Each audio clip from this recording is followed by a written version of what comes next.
বিসমিল্লাহির রহমানির রহিম। আসসালামু আলাইকুম ওয়া রাহমাতুল্লাহি ওয়া বারাকাতুহু। সম্মানিত ভাইরা, খুতবা এবং বক্তব্য শুরু করার আগে যদি কোনো সময় বর্ষা বৃষ্টি থাকে আর আপনার বর্ষা বৃষ্টির প্রয়োজন না হয়, এই সম্পর্কে নবী করিম সাল্লাল্লাহু আলাইহি সাল্লামের একটা দোয়া রয়েছে হাদিসে। বর্ষা বৃষ্টি চলে এসেছে আর আপনার প্রয়োজন নাই, আল্লাহর কাছে দোয়া করতে হবে যে আল্লাহ তুমি বর্ষা বৃষ্টি সরিয়ে দাও, তাই না?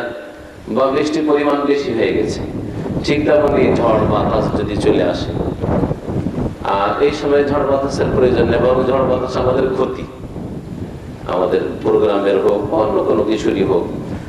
যেমন এই সময়টাতে আমরা অনুভব করছি, অনেকে হয়তো দ্বিধাগ্রস্ত, আসছে না যে প্রোগ্রাম হবে হবে না, কারণ বাতাস চলছে, ধুলো খানিকটা ধুলো আসছে, এরকম ভাবছে হয়তো।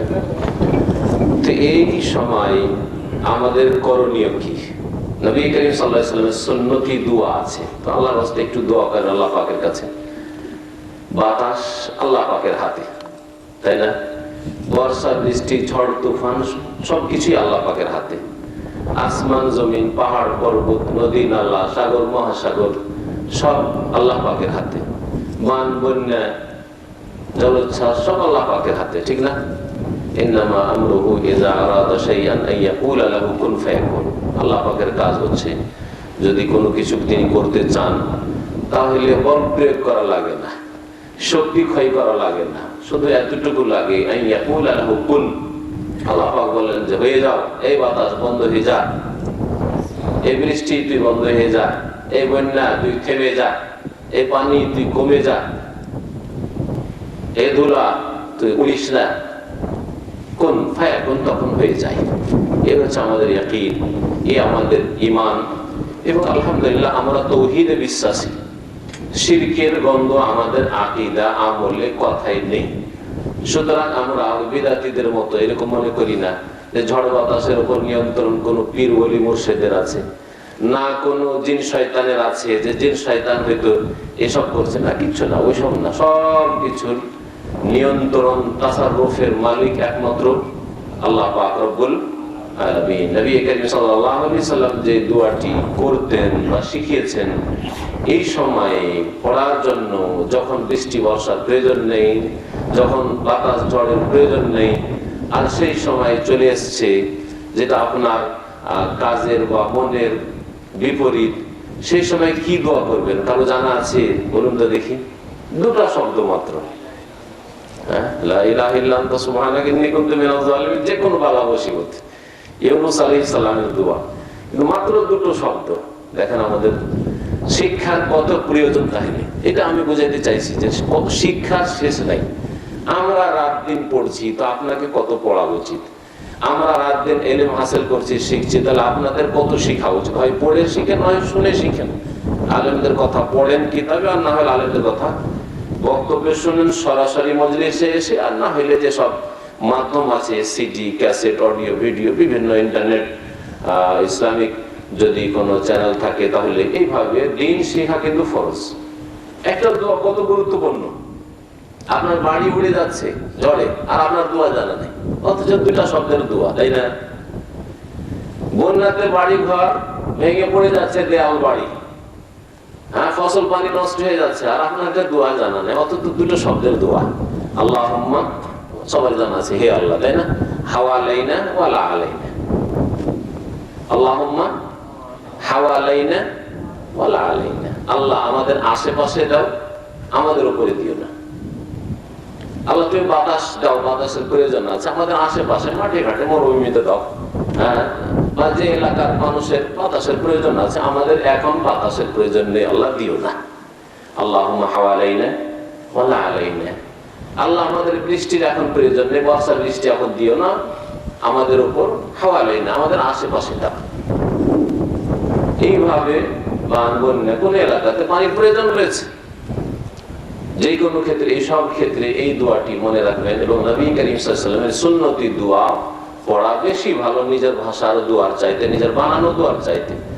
এখন আল্লাহর কাছে খালেস অন্তর থেকে দোয়া করেন, আল্লাহুম্মা হাওয়ালাইনা ওয়া লা আলাইনা, আল্লাহুম্মা হাওয়ালাইনা ওয়ালা আলাইনা, আল্লাহুম্মা হাওয়ালাইনা ওয়ালা আলাইনা। নবী করিম সাল্লাল্লাহু আলাইহি ওয়াসাল্লাম যখন দোয়া করতেন, কানা ইযা দাআ দাআ সালাসান, একটি দোয়া তিনবার করে আল্লাহর কাছে রিপিট করতেন।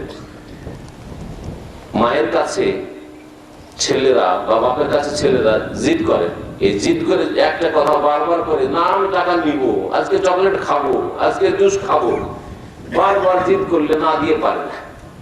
মায়ের সাথে বাপের সাথে অনেক অনেক কোনো তুলনায় চলে না। আল্লাহ পাক আরহামুর রাহিমিন, আল্লাহ পাকের কাছে দোয়া করেন, আল্লাহ যেন আমাদের দোয়া কবুল করেন।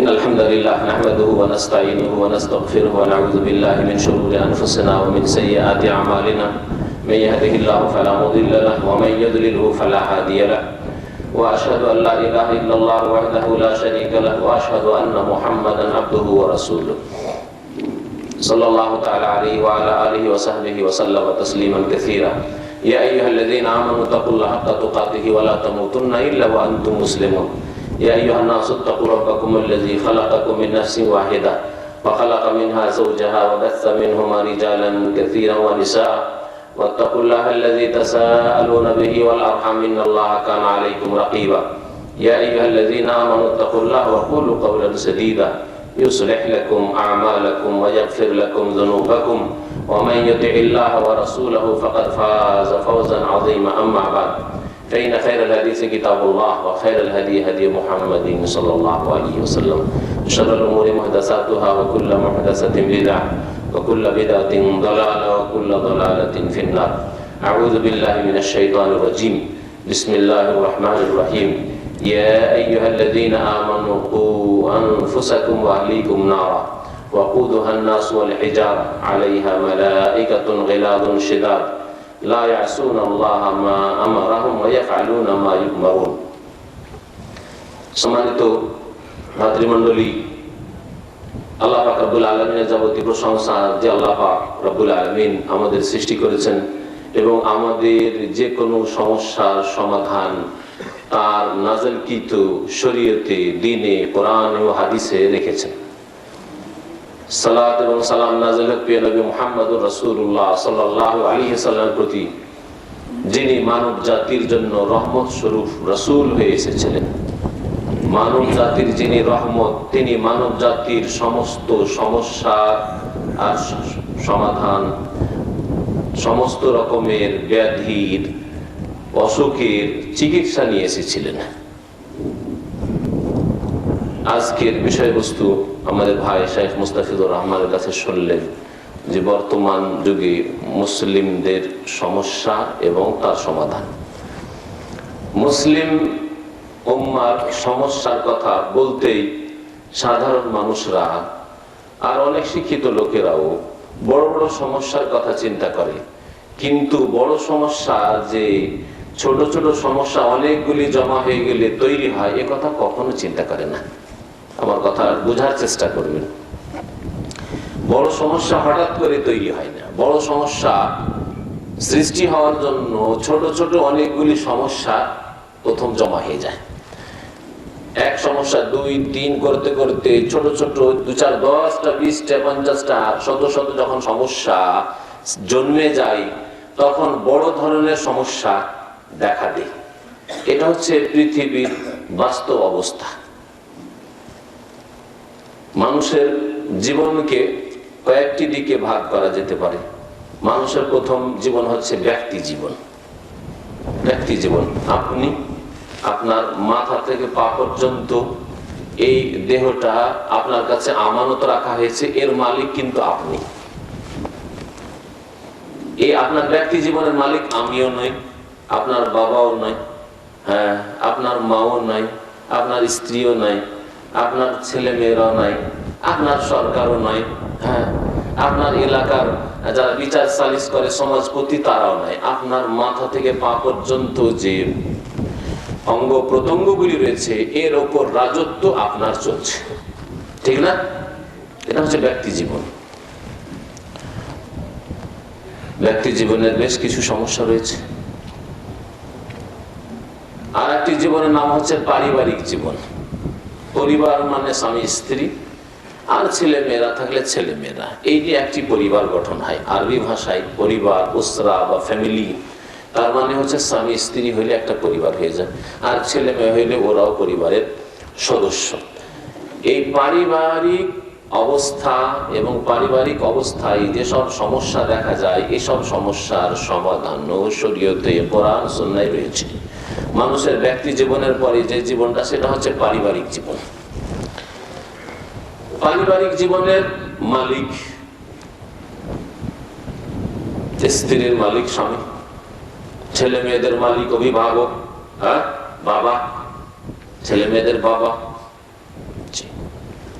তাহলে আপনার যে এই ক্ষুদ্র রাজত্ব ব্যক্তি জীবনের পরে পারিবারিক জীবনে, আপনার রাজত্ব আপনার স্ত্রীর উপর, আপনার রাজত্ব হুকুমত হচ্ছে আপনার ছেলে মেয়েদের উপর। এই ক্ষুদ্র রাজত্ব, এখানে আপনার উপর আমানত ন্যস্ত করা হয়েছে, দায়িত্ব দেওয়া হয়েছে।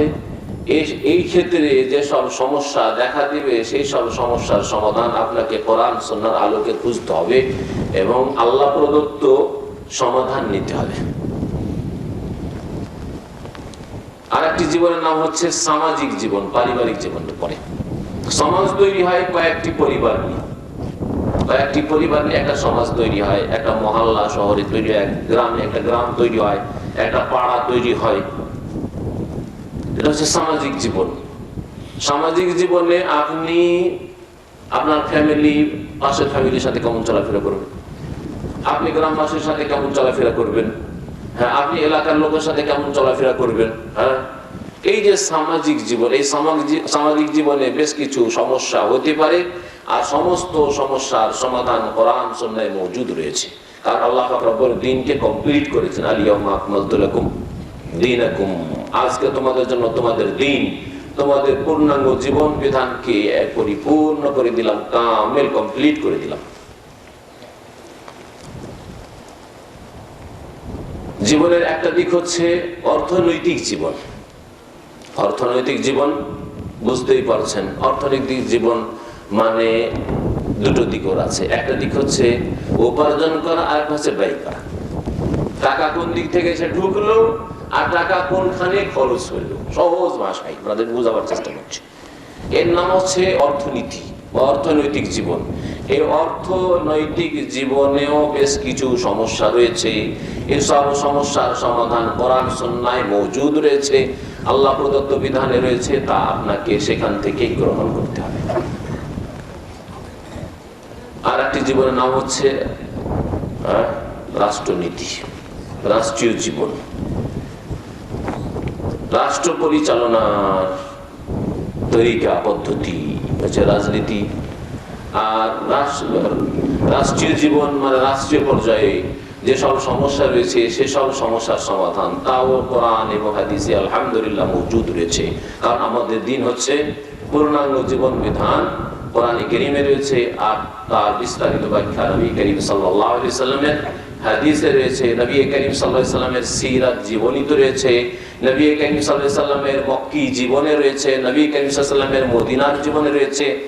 আপনার দেশের অবস্থা যদি মক্কার জীবনের মতো হয়, তাহলে মক্কার জীবনে নবী করিম সাল্লাল্লাহু আলাইহি ওয়াসাল্লাম যেইভাবে সমাধান করেছেন সমস্যার, সেইভাবে আপনাকে সমাধান করতে হবে। আর মদিনার জীবনের মতো যদি আপনার দেশের অবস্থা হয়, তাহলে মদিনার জীবনে নবী করিম সাল্লাল্লাহু আলাইহি ওয়াসাল্লামের রাষ্ট্রীয় নীতি কি ছিল, সেইভাবে আপনাকে সমস্যার সমাধান করতে হবে। এই টোটাল এই দিকগুলি যদি মনে রাখেন, তাহলে খুব সহজ বিষয়গুলি। প্রথম ওই উপর থেকে শুরু করবেন, রাষ্ট্রনীতি থেকে, না ব্যক্তি জীবন থেকে শুরু করবেন? হ্যাঁ, ব্যক্তি জীবনে আপনার রাজত্ব একটি লোকের উপর, আর সেটাও অপর লোক না, আপনার উপর। আপনার মাথা বিবেক বুদ্ধির উপর, আপনার বিবেক বুদ্ধিকে ভালো কাজে লাগাবেন, খারাপ কাজে লাগাবেন। আপনার হাতের উপর হাতকে ভালো কাজে লাগাবেন, খারাপ কাজে লাগাবেন। আপনার চোখের উপর চোখ দিয়ে ভালো দেখবেন, মন্দ দেখবেন না, হারাম দেখবেন না, অন্যায় দেখবেন না। আপনার কানের উপর কান দিয়ে হারাম শুনবেন না, গুনার কাজ করবেন না, আপনি কান দিয়ে নেকির কাজ করবেন, তাই না? আপনার জবান দিয়ে ভালো কথা বলবেন, নেকির কথা বলবেন, জায়েজ কথা বলবেন। আপনি আপনার গুনার বোঝা ভারী করবেন না, গুনার পাল্লা ভারী করবেন না। আপনার পায়ের উপর রাজত্ব, পা দিয়ে আপনি নেকির কাজ করেন, পা দিয়ে গুনার কাজ করবেন না, ইত্যাদি ইত্যাদি। আপনার লজ্জাস্থানের হেফাজত করবেন, লজ্জাস্থান দিয়ে আপনি গুনার পাল্লা ভারী করবেন না নেকির পাল্লা ভারী করার চেষ্টা করবেন। নিজের ব্যক্তি জীবনের উপর রাজত্ব করা বেশি সহজ না পারিবারিক জীবনের উপর রাজত্ব করা বেশি সহজ?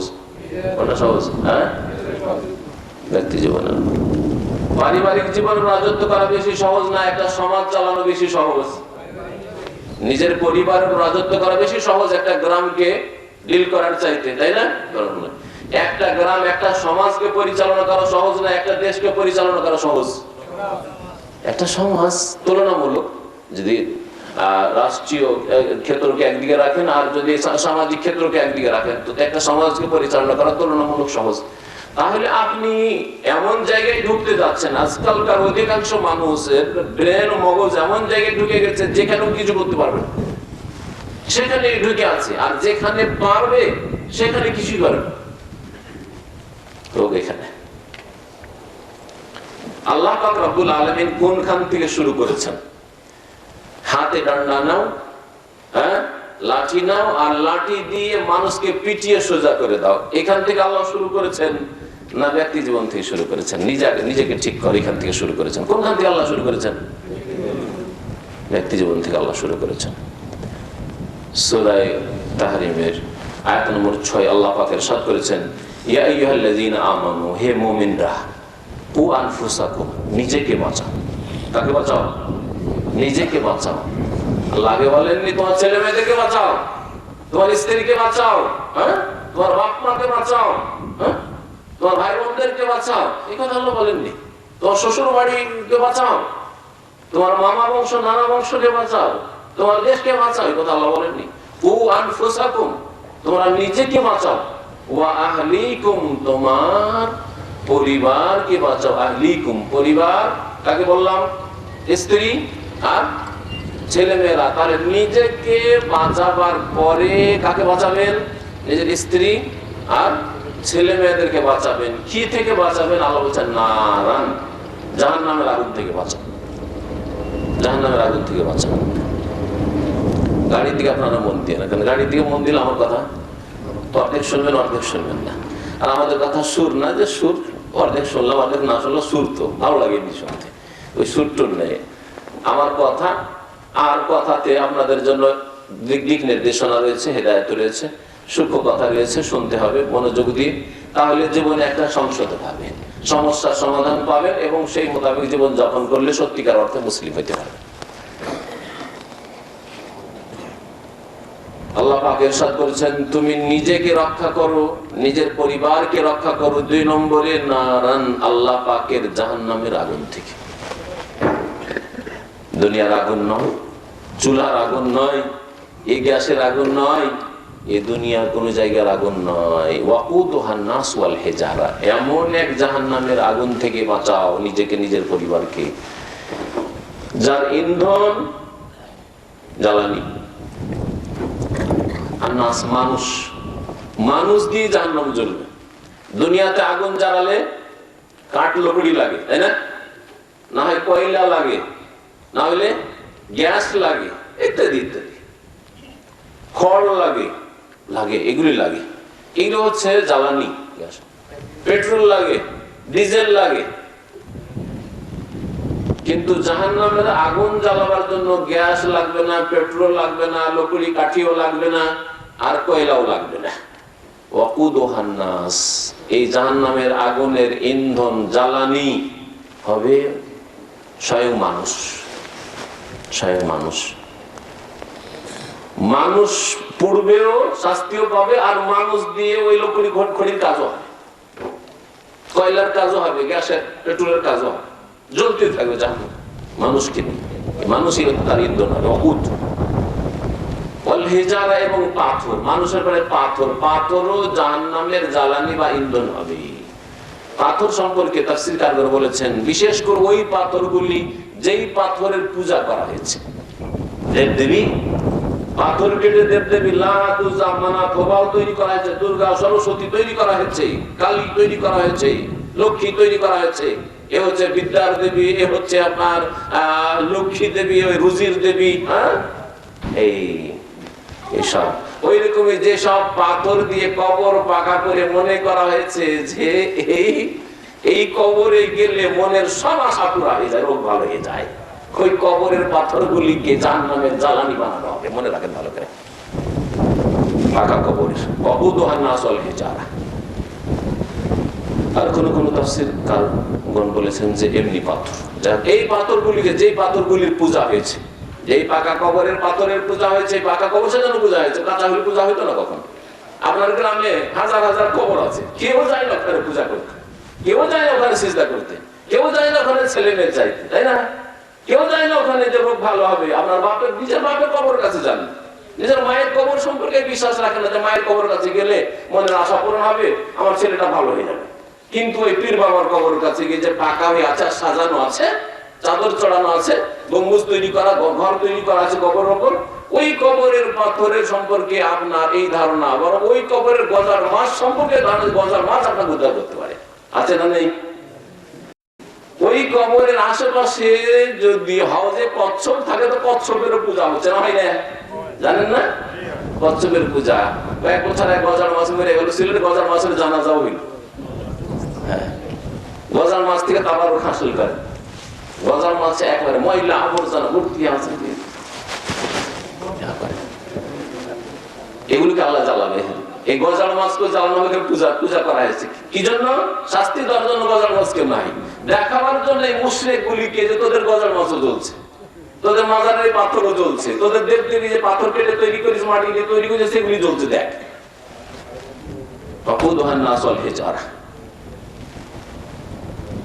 আয়াত বড় লম্বা আছে, আমাদের বিষয়বস্তুর সাথে সম্পর্কেও যে কথাটি, সেই কথাটি পেশ করে আগে বাড়ার চেষ্টা করি। তো আল্লাহ পাক রব্বুল আলামিন মানুষের ব্যক্তি জীবনের সংশোধন প্রথম করতে বলেছেন।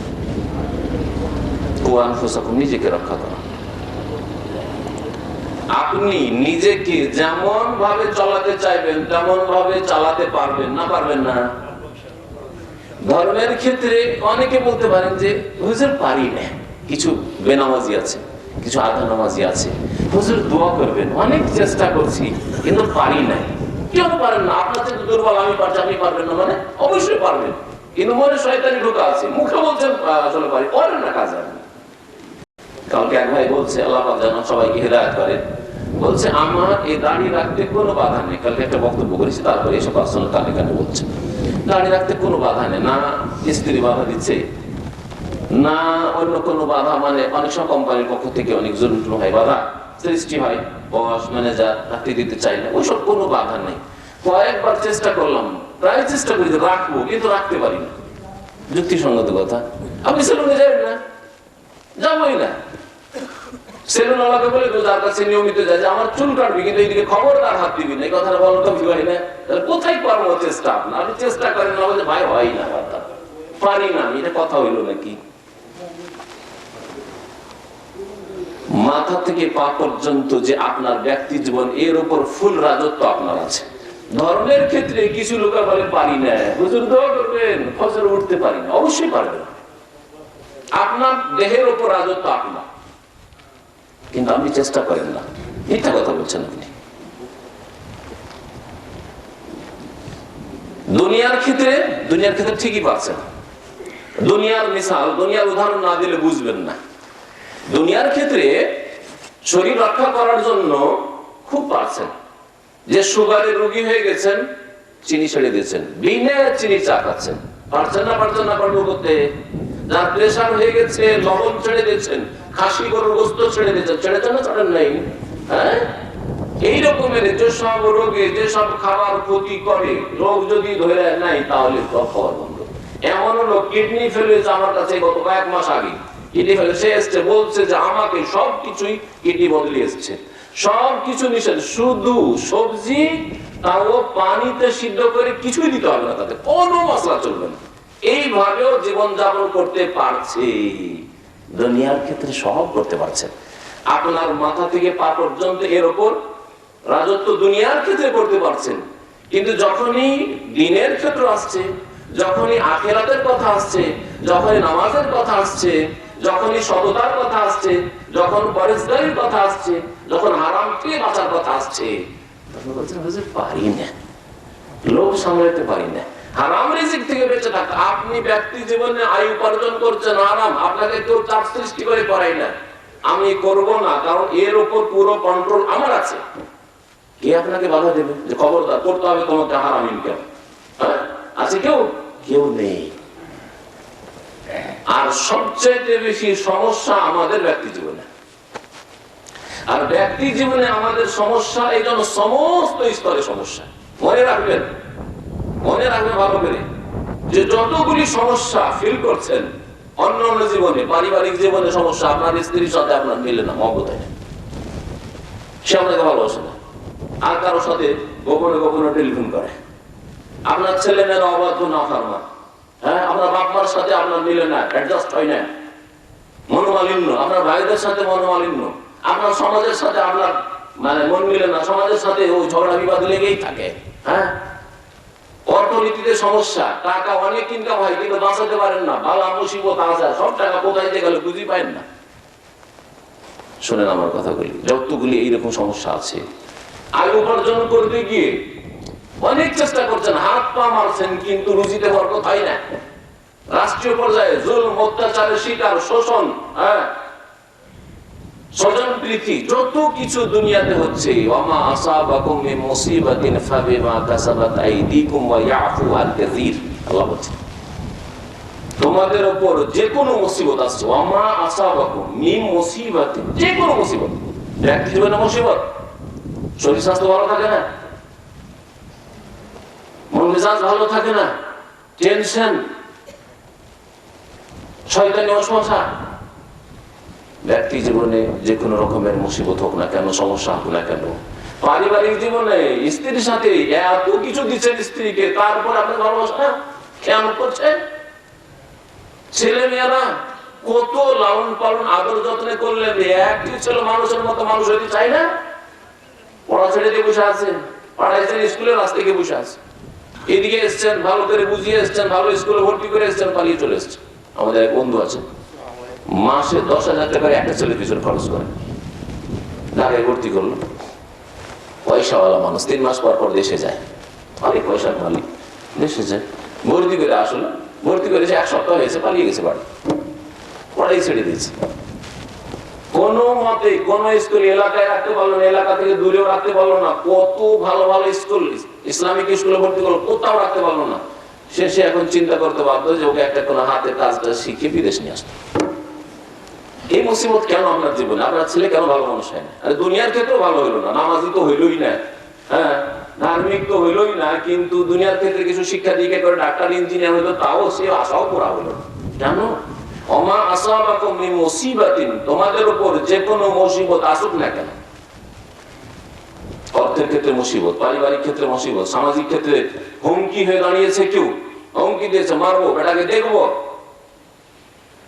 দেশের রাষ্ট্রীয় পর্যায়ে জুলম অত্যাচারের শিকার, ওমা আসাবাকুম মিন মুসিবাতিন, যে কোনো মুসিবত তোমাদের উপর এসে থাকে, ফাবিমা কাসাবাত আইদিকুম, তোমাদের হাতের পাপ কর্মের কারণে, তোমাদের কৃত কার্যের কারণে, তোমরা যেসব কাজ করছো, যেসব কথা বলছো, যেভাবে জীবন যাপন করছো, এইসব পাপ, যেসব পাপ তোমাদের জীবন হচ্ছে, এর কারণে এইসব মুসিবত এসেছে, বিপদ আপদ এসেছে, এই সমস্ত সমস্যা সৃষ্টি হয়েছে ফাবিমা কাসাবাত আইদিকুম, তোমাদের পাপের কারণে, অন্যায়ের কারণে। আল্লাহ বলছেন তারপরেও আমি তোমাদের মতো পদে পদে ধরি না, একটা ভুল করলে চট করে ধরে ফেললাম। আপনার অধীনে যদি কেউ কাজ করে, আপনি ফোরম্যান, সুপারভাইজার, অনেকে আছেন স্বামী স্ত্রীর মালিক, ছেলে মেয়েদের মালিক, অনেকে আছেন স্ত্রীকে একটু ছাড় দেন না, একটা ভুল করলে ফট করে ধরে ফেলেন, আরেকটা ভুল করে ধরে ফেলেন, ছেলেরা একটু ভুল করলে একটা চড়, আরেকটা বললে আর একটা চড়, ছাড়তে চান না আপনি, আল্লাহ এই কাজ করেন না।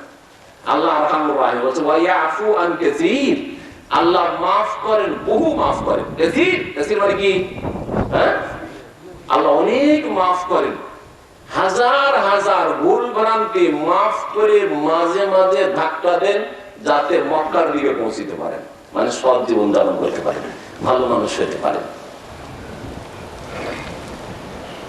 ব্যক্তি জীবনের উপর আপনার ফুল রাজত্ব আছে, সুতরাং এখান থেকে আপনার ব্যক্তি জীবনে যেসব সমস্যা আছে, এই সমস্যার সমাধান আপনাকে নিজে করতে হবে। তাহলে সবগুলি ঠিক হয়ে যাবে।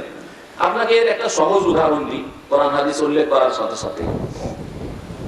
আপনারা একটু আগে বললেন যে কয়েকজন মানুষ নিয়ে একটা পরিবার গঠন হয়, হ্যাঁ, স্বামী স্ত্রী ছেলে মেয়ে কয়েকজনকে নিয়ে একটা পরিবার গঠন হলো, তাই না?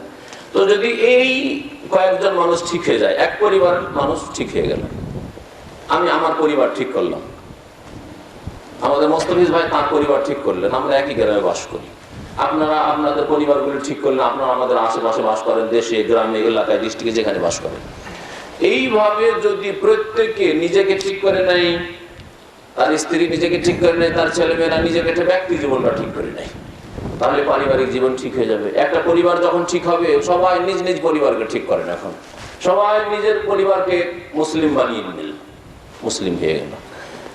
বেশ কিছু পরিবার যখন ভালো মুসলিম হয়ে গেল, তখন একটা সমাজ, মুসলিম সমাজ, ইসলামিক সমাজ, শুধু মুসলিম না, জন্মগত মুসলিম সমাজ না, ইসলামিক সমাজ গড়ে উঠলো।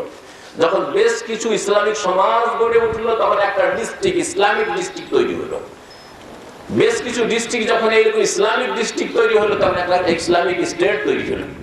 এইভাবে না ইসলামিক স্টেট তৈরি হতে পারে। নবী করিম সাল্লাল্লাহু আলাইহি ওয়াসাল্লাম মদিনা মুনাওয়ারা এইভাবে ইসলামিক স্টেট তৈরি করেছে, ডান্ডা দিয়ে পিটিয়ে না, জবরদস্তি করে না, না। তাহলে আপনাকে ব্যক্তি জীবন থেকে শুরু করতে হবে। আপনার ব্যক্তি জীবনে পাছায় নাপাকি ভর্তি হয়ে আছে, কাপড় নাপাক হয়ে আছে, গুনাতে নাপাক করে রেখেছেন নিজের শরীরকে, আর অন্যের পেছন দিকে দেখছেন যে ওর পেছন দিকে কিছু লেগে আছে নাকি, হ্যাঁ? আপনি নিজে পরিষ্কার করতে চান না, কাজায়ে হাজাত করার পরে নিজে ইস্তেঞ্জা করবেন, পরিষ্কার পরিচ্ছন্ন হবেন না, অন্যের দেখবেন যে অন্যরা সাফ করলো কি করলো না, বলুন তো দেখি।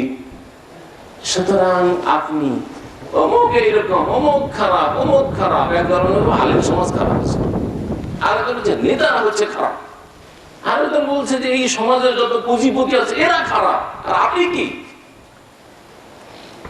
আপনার স্ত্রী কি, আপনার পরিবার কি, এটা কেন চিন্তা করেন না আপনি? কু আনফুসাকুম ওয়া আহলিকুম নারা, নিজেকে বাঁচাও, নিজের পরিবারকে বাঁচাও। এই আয়াতে আল্লাহ পাক রব্বুল আলামিন ব্যক্তি জীবনের সংশোধনের ডাক দিয়েছেন আর পারিবারিক জীবনের সংশোধনের ডাক দিয়েছেন। ব্যক্তি জীবন, পারিবারিক জীবনে যখন সংশোধন হয়ে গেল, সামাজিক জীবনে যেসব সমস্যা আসতে পারে সেসব সমস্যার সমাধানের জন্য আল্লাহ পাক রব্বুল আলামিন কোরআনের বিভিন্ন আয়াতে সেই সব সমাধান উল্লেখ করেছেন। বিশেষ করে সূরা হুজুরাত পড়বেন, এটা শীর্ষক। সূরা হুজুরাতে আল্লাহ পাক রব্বুল আলামিন সামাজিক সম্পর্ক কেমন হইতে হবে, সমাজের লোকদের পরস্পর সম্পর্ক কেমন হইতে হবে, আপনার সম্পর্ক, আপনার সমাজে আমি বাস করি, আমার সাথে কেমন হইতে হবে আপনার সম্পর্ক, আপনার সাথে আমার কেমন হইতে হবে, এক সমাজের আরেক সমাজের সাথে কেমন সম্পর্ক হইতে হবে, এক মহিলার আরেক মহিলার সাথে কেমন সম্পর্ক হইতে হবে, এক পরিবারের ছেলে মেয়েদের আরেক পরিবারের ছেলে মেয়েদের সাথে কেমন সম্পর্ক হইতে হবে, এই বিষয়গুলি আল্লাহ পাক রব্বুল আলামিন সুন্দরভাবে সূরা হুজুরাতে পেশ করেছেন। সমাজে সম্পর্কের অবনতি ঘটে যেসব কারণে, সে সম্পর্কে আল্লাহ পাক নিষেধ, ঠাট্টা মজাক করলেন। আপনি যদি ঠাট্টা মস্করা করেন আপনার প্রতিবেশীকে, আপনাকে ছেড়ে দেবে? আপনি যদি গীবত করেন আপনার সমাজের কোন লোককে, তা আপনার দুর্নাম করতে কুৎসা গাইতে ছেড়ে দেবে? কখনো ছাড়বে না। আপনি যদি চুগলখড়ি করেন তাহলে আপনাকে ছেড়ে দেবে? অন্তরে বিষ, অন্তরে শত্রুতা তার মজবুত হচ্ছে, সুতরাং আপনার যে কোনো সময় ক্ষতি করার চেষ্টা করবে। আপনি যদি তার খারাপ নাম ধরে ডাকেন, আমাদের দেশে এক শ্রেণীর জাহেল মূর্খ লোকের আছে, কারো নাম যদি মালিক হয়, এই মালিকা, হ্যাঁ, আব্দুর রাজ্জাক, এত সুন্দর নাম, হ্যাঁ, তারপরে খারাপ নাম খুঁজবে, নাম ওর সুন্দর, ওর বাপ রেখেছে, ওর মা রেখেছে, ওর গ্রামে ওর চলাফেরা দেখে, যদি বেটে লোক হয় এই পাঠু, দেখেন, যদি খোড়া লোক হয় এই খোড়া, হ্যাঁ, কানা ইত্যাদি। এটা উদাহরণ দিলাম। এইভাবে যদি আপনি সমাজের লোকদের সাথে এইরকম খারাপ আচরণ করেন, আপনার কথা দ্বারা, আপনার চাল চলন দিয়ে, আপনার চলাফেরা দিয়ে কষ্ট দেন, তা আপনি তাদের কাছ থেকে আবার কি করলেন আশা রাখি? তারা যেন আপনার ভালোই করবে, কখনো ভালোই করবে না। এইভাবে সমাজের সম্পর্কে অবনতি ঘটে। সমাজের মধ্যে সূরা হুজুরাতে আল্লাহ পাক এর কথা বলেছেন, যদি আপনি মনে করেন যে আমরা সম্ভ্রান্ত বংশ, কারণ আমরা অমুক গোত্রের লোক, আমার সৈয়দ বংশ, আমরা খান বংশ, আমরা পাঠান বংশ, আমরা ভুইয়া, ভুইয়া মানে জমিদার, ভুইয়া জমিদার, হ্যাঁ, আমরা হচ্ছি জমিদার পরিবার, আমরা হচ্ছি এই পরিবার সেই পরিবার। এই রোগগুলি আজও আমাদের সমাজে মজুদ আছে।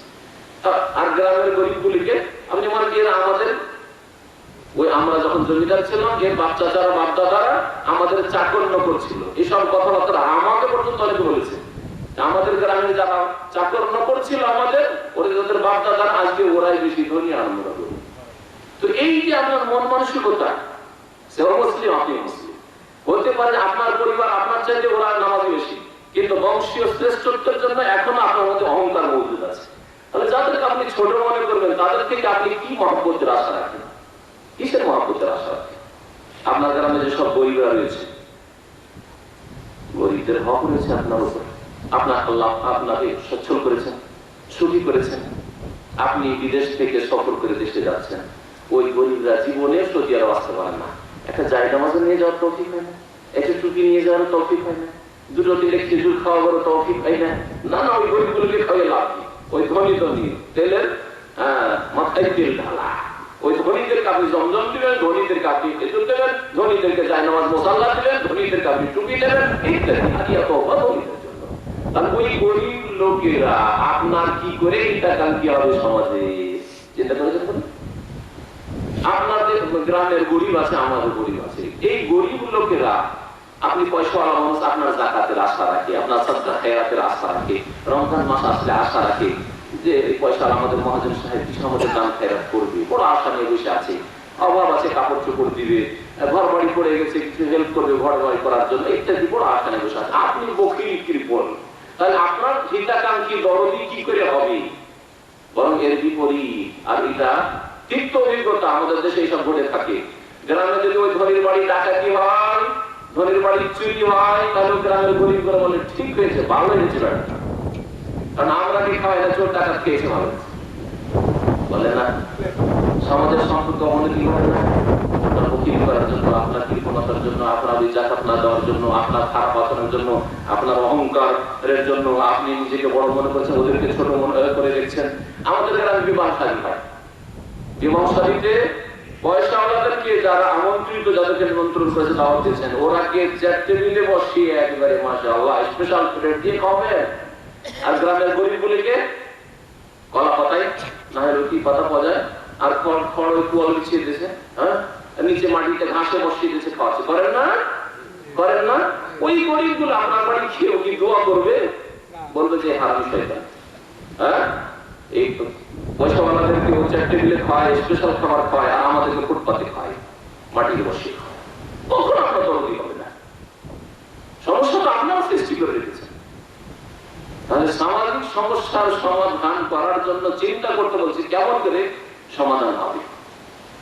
একটা গরিবকে আপনি মজদুর রেখেছেন, আর মজদুরের জন্য খাবার দাবার খেতে দিয়েছেন, হয়তো কোনো সময় খাবার ক্যাটেগরি আমার। আমি বেশ কিছুদিন শিক্ষকতা করেছি মাদ্রাসা শিক্ষকতা করেছি। তো একটা যুগ এমন ছিল মদিনা আসার আগে, তখন জায়গিরের থেকে শিক্ষকতা করেছি। তো বড় বড় মহাজনরা শিক্ষকদের জায়গির রাখতো, ছাত্রদের জায়গির থাকতো, বাকি জায়গির সিস্টেম বুঝেন, জায়গির সিস্টেম না, লজিং সিস্টেম। মহাজনদের বাড়ি 3 রকমের খাবার তৈরি, বুড়া বুড়ি যে মহাজনী, ওদের জন্য সকালেও গরম ভাত আর মাছ গোস্ত, ঠিক আছে। আর সকালের নাস্তায় যারা ওর ছেলে মেয়ে আছে, বউ বেটি আছে, ওদের জন্য রুটি আর সবজি। একটু নেমে আসলো, মাছ গোস্ত নেই, কিন্তু রুটি সবজি আছে। আর যেগুলো যতগুলি চাকর নকর, ওদের জন্য ছাতু, আর না হলে একেবারে নিচের খাবার যত হয় মসজিদ ছাতু, আর না হলে আপনার মেশ হয় একরকম মেশের ছাতু, বুঝতে পেরেছেন, খেসারি বুঝেন তোরা, এই সব ছাত্র যেগুলো খেসারি সম্পর্কে বলা হচ্ছে যে এটা মানুষের খাবারই হয়, বলছে যে গরু ছাগলের খাবার রোগ সৃষ্টি করে, ওগুলো দিলে তাকে মজদুর দিতে। যেই মজদুর জানবেন যে পুরাপুরি মহাজন খাচ্ছে গরম ভাত মাছ গোস্ত দিয়ে, আর ওর বেটারা ওর ছেলেমেয়েরা বউরা খাচ্ছে সবজি রুটি, আর আমি মজদুর ওর বাড়ি খাটতে এসেছি, গরিব মানুষ না, আমাকে রুটিটাও দেয়। কি মহব্বত করলো আপনার সাথে, কি আপনার দরদি হবে, আর কিভাবে ইসলামী সমাজ গড়ে উঠবে। শোষণ, আজকাল যে শোষণ হচ্ছে, আজকাল মানুষ ওপরের শোষণ দেখছে, ওপরের লোকেরা লুটপাট করে খাচ্ছে, আপনি নিজেই তো এই কাজ করছেন, আপনার গ্রামে তো এই কাজ হচ্ছে, আপনার পরিবারে তো এই কাজ হচ্ছে, এই সম্পর্কে কখনো চিন্তা ভাবনা করেন।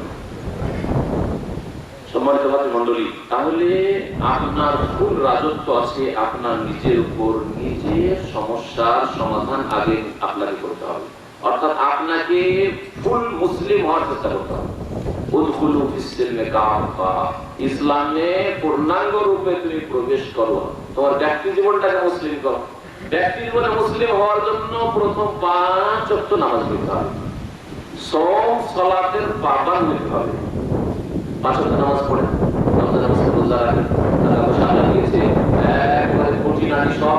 দেশে কত টাকা আছে, ব্যাংকে কত টাকা আছে, বাড়িতে কত টাকা আছে, আমার কাছে কত টাকা আছে, আমার স্ত্রীর গয়নায় কত ভরি হয়েছে, হিসাব নিকাশ করে আপনি যাকাত দিবেন। তাহলে আপনি ব্যক্তি জীবনটাকে আপনি প্রথম সংশোধন করে পাকা মুসলিম হওয়ার আপনি চেষ্টা করলেন। তাহলে আপনার ব্যক্তি জীবনে যখন ইসলামিক রাজত্ব কায়েম করবেন তখন ধীরে ধীরে শান্তি নিয়ে আসবে। কারণ আল্লাহ পাক রব্বুল আলামিন কাল কিয়ামতে আপনার ব্যক্তি জীবন সম্পর্কে আগে জিজ্ঞাসা করবেন। আপনাকে আমাকে কখনো আল্লাহ জিজ্ঞাসা করবে না যে তোর দেশে চোর চুরি করে যে চোরের হাত কেটে কাটিস। আপনাকে দুটোর কথা আমাকে জিজ্ঞাসা করবে আল্লাহ, কারণ এটা আমার কাজ না। আমার কাজ হচ্ছে মানুষকে উপদেশ দাও, মানুষকে স্মরণ করিয়ে দাও আল্লাহর কথা, আল্লাহর দিনের কথা। তার উপদেশ দিলে মুমিন নিচে শ্রেণীর গরিব হোক আর মুমিন রাষ্ট্রের অধিপতি হোক, হতে পারে তারাও কখনো হেদায়েত হতে পারে, তাদেরকে মুখে বলা। কিন্তু বল প্রয়োগ করা, ক্ষমতা প্রয়োগ করা আর জবরদস্তি করে না, আমি এই কাজ করবো, চলবে হাত কাটবো, আমি এই খুনিকে শাস্তি দেবো, এটা আমার কাজ না। যাকে আল্লাহ পাক এই ক্ষমতা দিয়েছেন তাকে কালকে আমাদের জিজ্ঞাসা করবেন না, আপনাকে জিজ্ঞাসা করবেন না। কিন্তু আমরা তো বড় বড় চিন্তা করে বসে আছি, ওখানে কেন এরকম হচ্ছে, ওরা কেন এরকম করছে, নেতারা কেন এরকম করছে, আপনি কি করছেন আপনার আগে জবাবদাহি চিন্তা করেন। ব্যক্তি জীবনের উপর যখন রাজত্ব আপনার সুন্দর হয়ে যাবে, যে আলহামদুলিল্লাহ আমি আমার ব্যক্তি জীবনে আল্লাহর ইবাদত করি, আল্লাহর বান্দা আমি আব্দুল্লাহ, আর নবী করিম সাল্লাল্লাহু আলাইহি ওয়াসাল্লামের মুত্তাবি সুন্নাত, নবীর আদর্শের অনুসারী। কুল ইন কুনতুম তুহিব্বুনা আল্লাহ ফাত্তাবিউনি ইউহিব্বুকুমুল্লাহ। হে নবী তুমি বলে দাও, তোমরা যদি আল্লাহকে ভালোবাসার দাবি করো, যে আল্লাহ গো আমরা তোমার বান্দা আর আমি তোমাকে ভালোবাসি, আমি তোমাকে ভালোবাসি, এই কথা যদি দাবি করো, ফাত্তাবিউনি এর প্রমাণ লাগবে। মুখে দাবি করলে শুধু হবে না, আমি খুব মহব্বত করি আল্লাহকে, আমি খুব ভালোবাসি রাসূলকে, এই কথা বললে হবে না। এর সাথে যেটা প্রমাণ লাগবে তা হচ্ছে ফাত্তাবিউনি, আমি মুহাম্মদ সাল্লাল্লাহু আলাইহি ওয়াসাল্লাম বলছি যে আমার অনুসরণ করো, নবীর তরিকায় চলো। তাহলে আপনার ব্যক্তি জীবনে আপনি নবীর তরিকায় যখন ফুল চলছেন, বিবাহ করলেন, বিবাহ করার পরে আপনার স্ত্রী একটা পরিবার থেকে আসলো, নতুন আপনার পরিবার, আপনার পরিবারের সদস্য হইল। যখন আপনার পরিবারের সদস্য হইল, তার মধ্যে ঘাটতি থাকতে পারে, বেহায়া থাকতে পারে। আপনি হয়তো আপনার নিজের রাজত্ব কায়েম করে নিয়েছেন, মাশাআল্লাহ আপনি ধার্মিক মুসলমান হয়ে গেছেন, কিন্তু আপনার স্ত্রী হয়তো ধার্মিক না, বেহায়া বেপরদা, এখনো বোরকা পরার অভ্যাস নেই। আর বোরকা পরলো, বোরকা পরেও আবার হাসি মুখে অপর পুরুষের সাথে কথা বলে অনেক মহিলা আছে। খালাতো ভাই, মামাতো ভাই, দেবর, এর কোনো ব্যাপার না। দুলা ভাইয়ের সাথে নির্জনে বসে রুমে বসে গল্প করা তার কাছে কোনো ব্যাপার না। আমাদের সে এক শ্রেণীর মহিলা আছে বা পরিবার আছে যাদের কাছে পর্দা মানে বাইরের মানুষ হলে পর্দা করতে হবে, বাইরের লোক যদি আসে তাহলে পর্দা করতে হবে। আর সেই মহিলা আছে যারা পর্দা করবে, দাড়িওয়ালা দেখলে পর্দা করবে, দাড়িওয়ালা দেখলে হুজুরে তার মাথা হ্যাঁ ব্যক্তি হুজুর এসছে, হুজুর এসছে, দাড়িওয়ালা দেখলে পর্দা করে। দাড়িওয়ালা হচ্ছে পাক্কা পুরুষ, ওই জন্য পাক্কা পুরুষকে দেখলে পর্দা করে। আর যাদের দাড়ি নেই ওরা আধা পুরুষ, ওই জন্য ওদেরকে দেখলে লজ্জা লাগে না। আমাদের সাথে একটা মিল আছে, আমাদেরও মুখে দাঁড়িয়ে ওদেরও মুখে দাঁড়িয়ে নেই, ওই জন্য পর্দা করে না, বুঝতে পেরেছেন? এই জন্য এই পাক্কা পুরুষ হওয়ার চেষ্টা করবে। আর যুগে যুগে যত মনীষী ছিল, এমনকি অমুসলিম যারা বড় বড় মনীষী, বড় বড় পণ্ডিত, বড় বড় জ্ঞানী, তার দাঁড়িয়ে আছে, তার দাঁড়িয়ে আছে। দাঁড়িয়েটা যে মানুষের পূর্ণাঙ্গ পুরুষ হওয়া, পুরুষত্ব, এর বাস্তব প্রমাণ হচ্ছে যে অমুসলিম হলেও রবীন্দ্রনাথ ঠাকুর দাঁড়িয়ে রেখেছে, কার্ল মার্কস দাঁড়িয়ে রেখেছে, হ্যাঁ, এইরকম যত বড় বড় নেতা হোক আর পয়সাওয়ালা হোক আর এই ধরনের বিদ্যান হোক পণ্ডিত হোক, এরা সব দাড়ি হচ্ছে। দাড়িটা হচ্ছে আসল প্রশ্ন। সুতরাং আপনার দাড়ির ক্ষেত্রে খেলা করুন। আপনি নিজের মুখ খানার রাজত্ব কাজ করতে পারেন না, আর স্ত্রীকে ঠিক করবেন কেমন করে বলেন দেখি। নিজের চেহারায় মোবারকের উপরে আপনি রাজত্ব কায়েম করতে পারেন না, আর বলছেন যে দেশে আমি ইসলামী শাসন কায়েম করবো, হবে? কখনো হবে না। আল্লাহর অস্তিত্ব চিন্তা করতে বলছি। শেখ মোহাম্মদ বিন জামিল জাইনু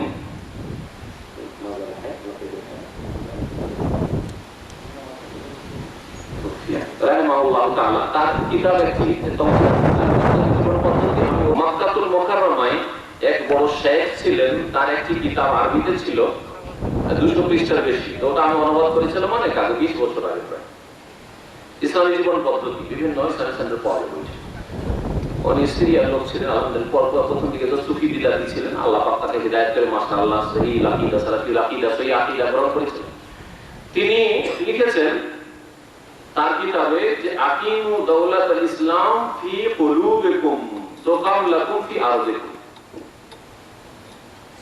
তোমরা ইসলামিক রাষ্ট্র তোমাদের কলবের উপর, অন্তরের উপর কায়েম করো, তোমাদের দেহ বডির উপর কায়েম করো, তোমাদের মনটাকে ইসলামিক রাজত্ব বানিয়ে নাও, তাহলে তোমাদের দেশে আল্লাহ ইসলামিক রাজত্ব কায়েম করে দেবেন। আবার বলছি, নিজের উপর ইসলামিক রাজত্ব কায়েম করেন, তাহলে নিজের দেশে আল্লাহ পাক, তোমাদের দেশে আল্লাহ পাক রব্বুল আলামিন ইসলামিক রাজত্ব কায়েম করেন। ইসলামিক রাজত্ব কায়েম হওয়া আল্লাহ পাকের নিয়ামত। আল্লাহ পাক রব্বুল কোরআনে কারীমে বলেছেন, এই নিয়ামত কাকে দেবেন? আল্লাহ পাক তাও বলেছেন কোরআনে কারীমে। মহান আল্লাহ ইরশাদ করেছেন, ওয়া আনতুমুল আ'লাউনা ইন কুনতুম মুমিনিন। তোমরা উপরে থাকবে, নিচে থাকবে না। আলা মানে উপরে, আর জমা হচ্ছে বহুবচন আ'লা। কিন্তু শর্ত হচ্ছে উপরে থাকার জন্য। আজকে সবগুলি সমস্যা যেগুলো অনুভব করছেন, এগুলো এই জন্যই যে আমরা নির্যাতিত, আমরা মুসলিম, আমাদের হক নষ্ট করা হচ্ছে, আমাদের জুলুম অত্যাচার হচ্ছে, বা আমাদের লোকের জুলুম অত্যাচার হচ্ছে। কেন হচ্ছে? এই জন্য যে আমাদের ঈমানের ত্রুটি আছে। আল্লাহ বলেছেন, ওয়া আনতুমুল আ'লাউন, তোমরা উপরে থাকবে, তোমরা উঁচাই থাকবে, আর অন্যরা নিচে থাকবে। ইন কুনতুম মুমিনিন, শর্ত হচ্ছে যদি তোমরা মুমিন হও। ঈমানের সংজ্ঞাই জানো। মুমিন মানে জন্মসূত্রে মুসলমান, কখনো না। মুমিন ঈমানের সংজ্ঞা জানতে হবে, ডেফিনিশন জানতে হবে, ঈমানের রুকন খুঁটিগুলি জানতে হবে, সেই খুঁটিগুলির ব্যাখ্যা বিশ্লেষণ জানতে হবে।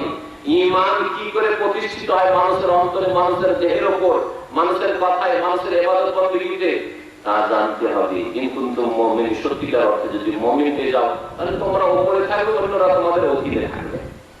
আল্লাহ পাক রব্বুল আলামিন আর সূরা নূরে ইরশাদ করেছেন, বড় আয়াত রয়েছে যে ওয়াদাল্লাহুল লাযিনা আমানু মিনকুম ওয়া আমিলুস সালিহাত। আল্লাহ পাক তোমাদের সাথে ওয়াদা করেছেন, যারা ঈমান নিয়ে এসেছো এবং ভালো আমল করো তাদের সাথে। আল্লাহ পাক ওয়াদা করেছেন মুমিনদের সাথে, মুমিন যারা সৎকর্মশীল তাদের সাথে। মুমিন হওয়ার পরে নেক আমল, ফরজ ওয়াজিব আদায় করেন, জীবনের প্রত্যেকটি ক্ষেত্রে হারাম নাজায়েজ থেকে নিজেকে বাঁচিয়ে রাখেন, তাদের সাথে আল্লাহ পাক ওয়াদা করেছেন। আল্লাহর ওয়াদা খেলাফ হয় নাকি? হয়? কখনো হয় না। ইন্নাল্লাহা লা ইউখলিফুল মিআদ। আল্লাহ কোরআনে বলেছেন, আল্লাহ কখনো ওয়াদা খেলাফ করেন না। আল্লাহর ওয়াদা আছে আর বাস্তবে দেখতে পাচ্ছেন না, তাহলে বোঝা যাচ্ছে যে আল্লাহ এই ওয়াদার জন্য যে শর্ত আপনাকে পেশ করেছেন, সে শর্ত আপনি পুরা করে দেন না। মুসলিম জাতি শর্ত পুরা করে না, আল্লাহ পাকের ওয়াদা পুরা হয় না। মুসলিম উম্মাহ যখন শর্ত পুরা করে দিয়েছে, তখন নবী করিম সাল্লাল্লাহু আলাইহি ওয়াসাল্লামকে মদিনার জীবন আল্লাহ পাক দিয়ে দিয়েছেন, মক্কা বিজয় নবী সাল্লাল্লাহু আলাইহি ওয়াসাল্লামকে দিয়ে দিয়েছেন। নবী করিম সাল্লাল্লাহু আলাইহি ওয়াসাল্লামের পরে আল্লাহ পাক রব্বুল আলামিন খেলাফতের রাষ্ট্রটা দিয়েছেন। তারপরে দীর্ঘদিন আল্লাহ পাক রব্বুল আলামিন মুসলিম উম্মাহকে শ্রেষ্ঠত্ব দান করেছেন, অন্যদেরকে নিচে রেখেছেন।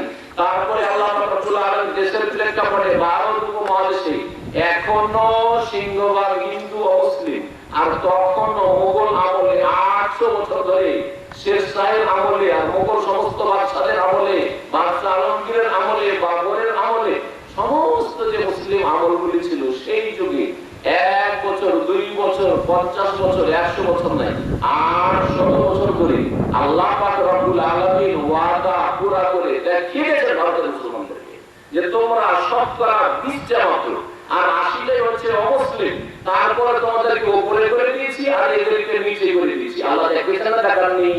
দেখিয়েছেন।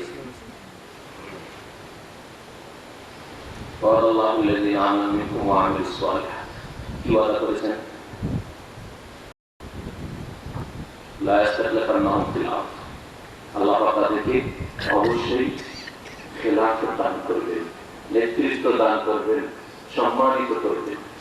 আর তাদেরকে কি করবেন? ওয়ালা ইমাক্কিনান্না লাহুম দীনাহুমুল্লাযী ইরতাদা লাহুম, আর তাদের দ্বীনকে আল্লাহ পাক শক্তিশালী করবেন, তাদের দ্বীন ইসলামকে আল্লাহ পাক শক্তিশালী করবেন।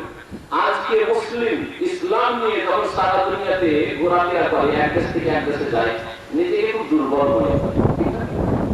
দুর্বল মনে হচ্ছে ইসলাম কত শক্তিশালী, দাদাগিরি করছে, আর আমি যেন এরপরে অথবা বিদেশে কোথাও যাচ্ছি দুর্বল, দাঁড়িয়ে দুর্বল, কি জানি কে দেখি বলে সন্ত্রাসী বলে, হ্যাঁ হ্যাঁ বিজেপি থাকে, ভয় লাগে, আরে কে দেখি বলে না বলে, কেন কেন?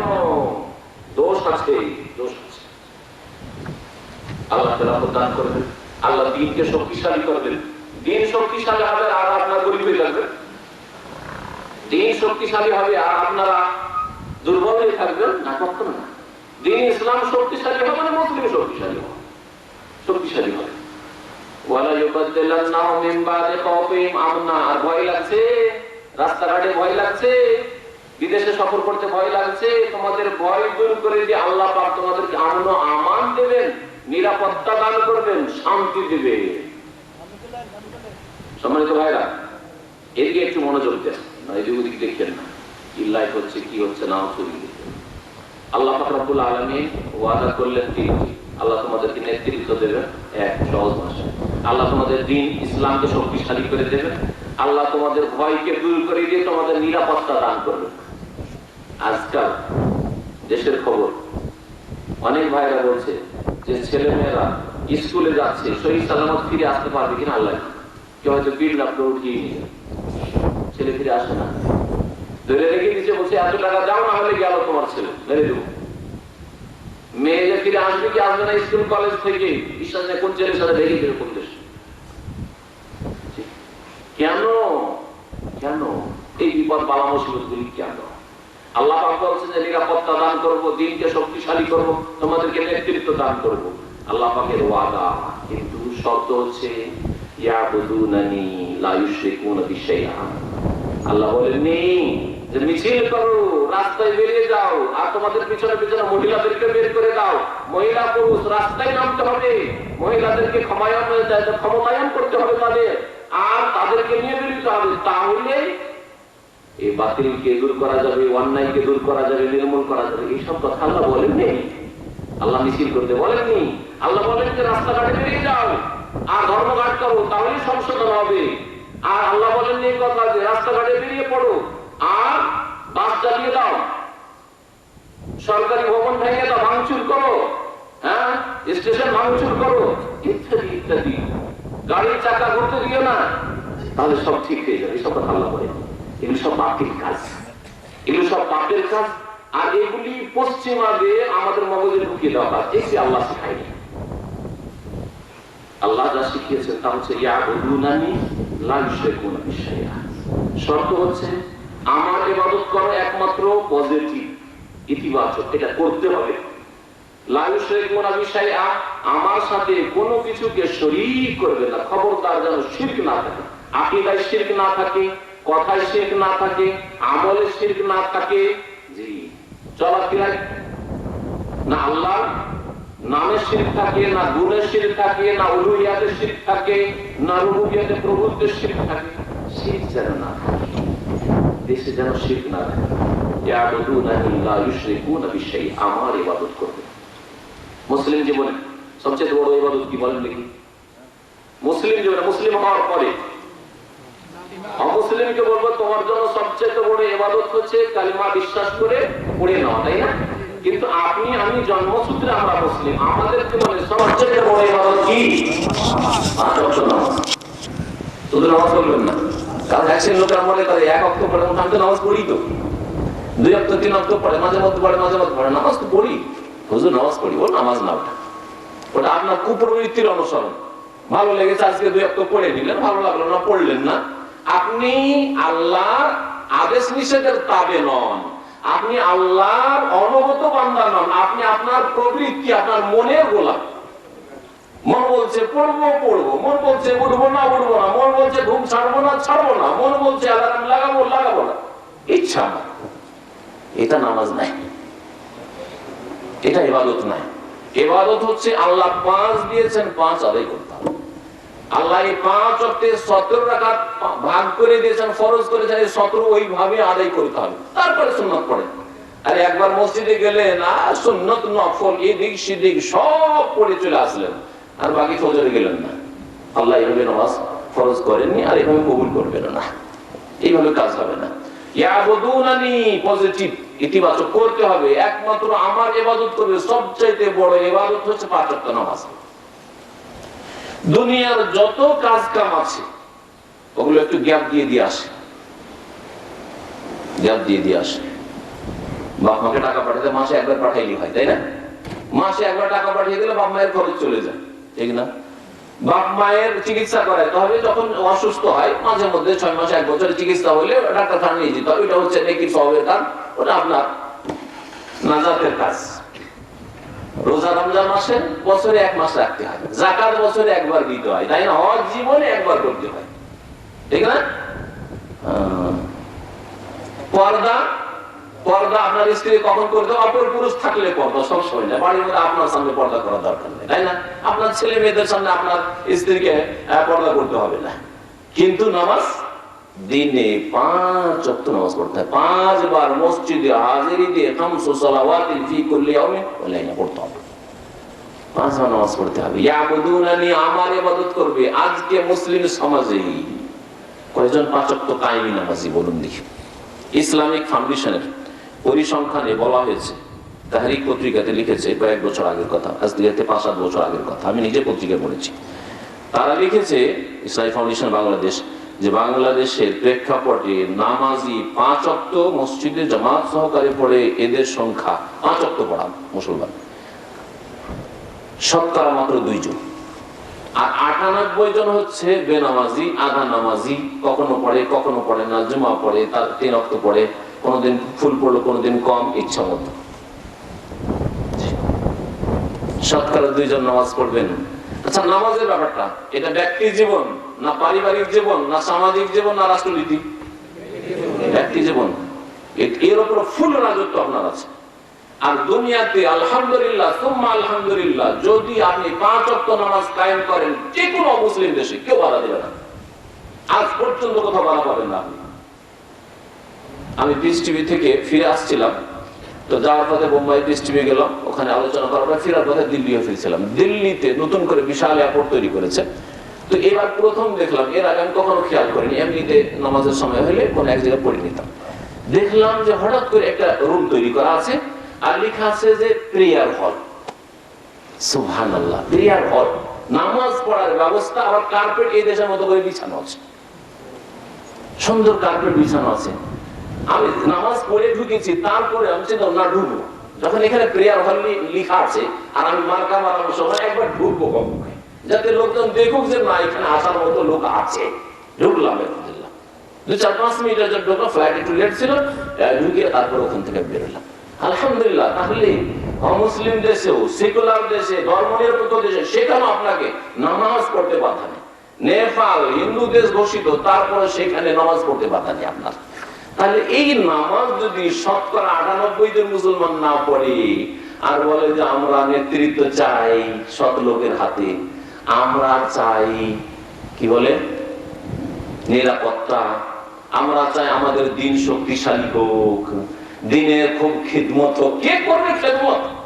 হ্যাঁ, আল্লাহ কোরআনে বলেছেন যে তোমরা যদি হাত পা ছেড়ে দাও, ওয়াইন তাতাওয়াল্লাহু ইস্তাবদিল কওমান গায়রাকুম সুম্মা লা ইয়াকুনু আমসালাকুম, তোমরা যদি ফিরে যাও, তোমরা নামাজ থেকে অধিকাংশ লোক ফিরে গেছো, ইসলামের খেদমত থেকে ফিরে যাও, দাওয়া ইলাল্লাহ থেকে ফিরে যাও, দিনের সেবা না করো, দিনের প্রচার প্রসার না করো, ইস্তাবদিল কওমান গায়রাকুম, তোমাদের ছাড়া অন্য জাতিকে আল্লাহ কালেমা পড়ার তৌফিক দিবেন, তারা মুসলিম হবে, তারা খাঁটি মুসলমান হবে, আর তারা ইসলামের দাওয়াতের কাজ করবে।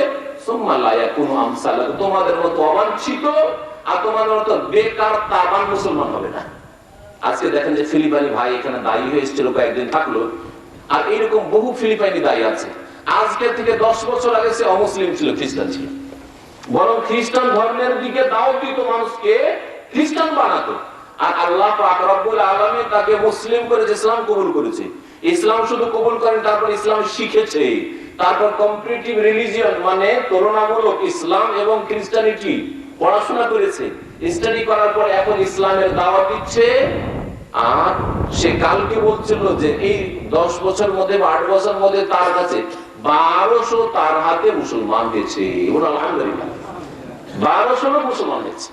এখানে কয়েকদিন থাকলো কয়েকটা পুরুষ, 6 জন মুসলমান হয়েছে। এই যে 4-5 দিন থাকলো 6 জন মুসলমান হয়েছে, পুরুষ এবং নারী, বিভিন্ন এলাকায়, এখানে আপনাদের এই মিলিটারি এরিয়াতে। তাহলে আল্লাহ পাক রব্বুল আলামিন তার দ্বীনের কাজ করিয়ে নেবেন। আমি করব না, আপনি করবেন না, জন্মসূত্রে আমরা 14 পিঢ়ি মুসলমান আমরা করব না, আল্লাহ অন্যকে করিয়ে নেবেন। ওয়াইন তাতাওয়াল্লাউ ইস্তাবদিল কওমান গায়রাকুম সুম্মা লা ইয়াকুনু আমসালাকুম। আর যদি ভালো চান তাহলে দ্বীনের দিকে ফিরে আসতে হবে।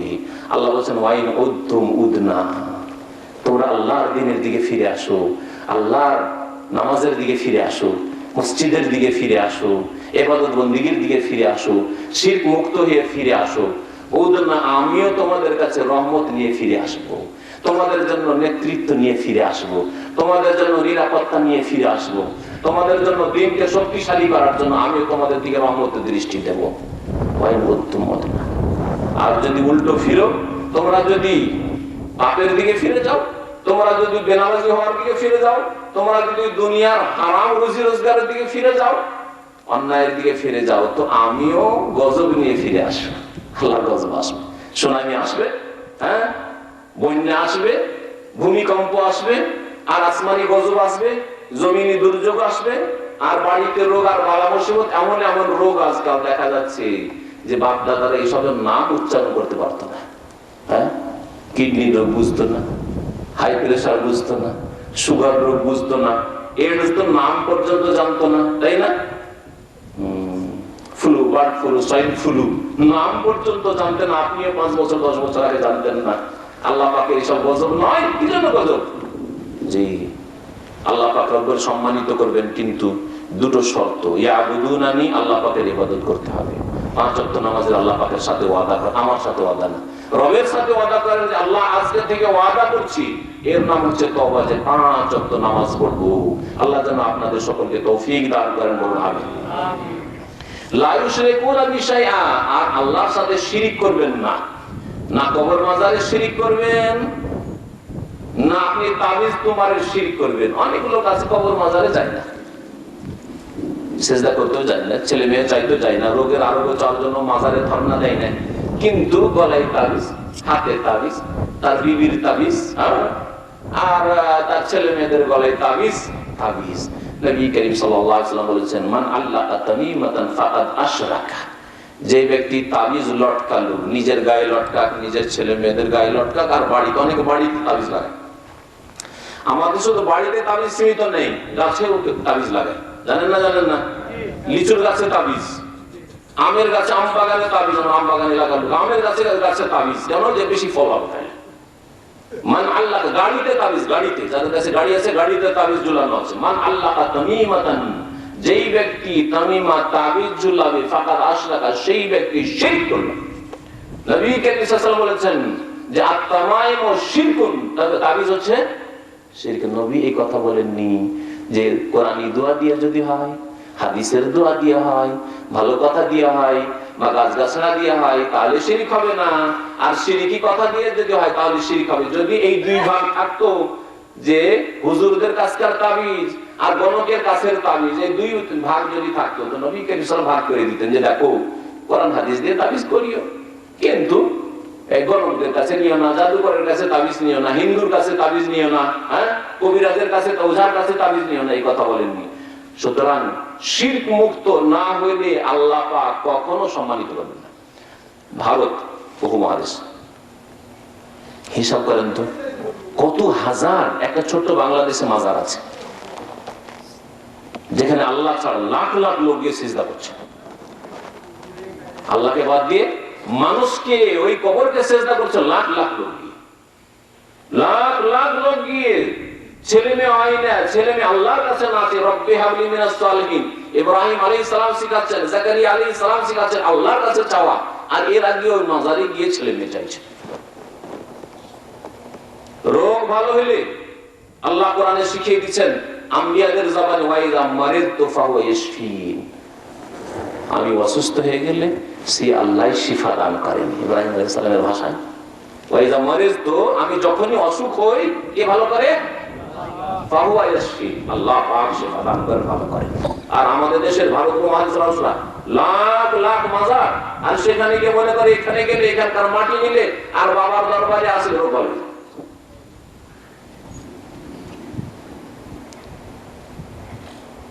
রোগ ভালো হয়ে যায়, ছেলে মেয়ে পায়, মনের বাসনা পূরণ হয়, রুজিতে বরকত হয়। গায়রুল্লাহ কাছে গেলে তাদের শিরক করবে তো আল্লাহ কখনো নেতৃত্ব দেবে সৎ লোকের হাতে?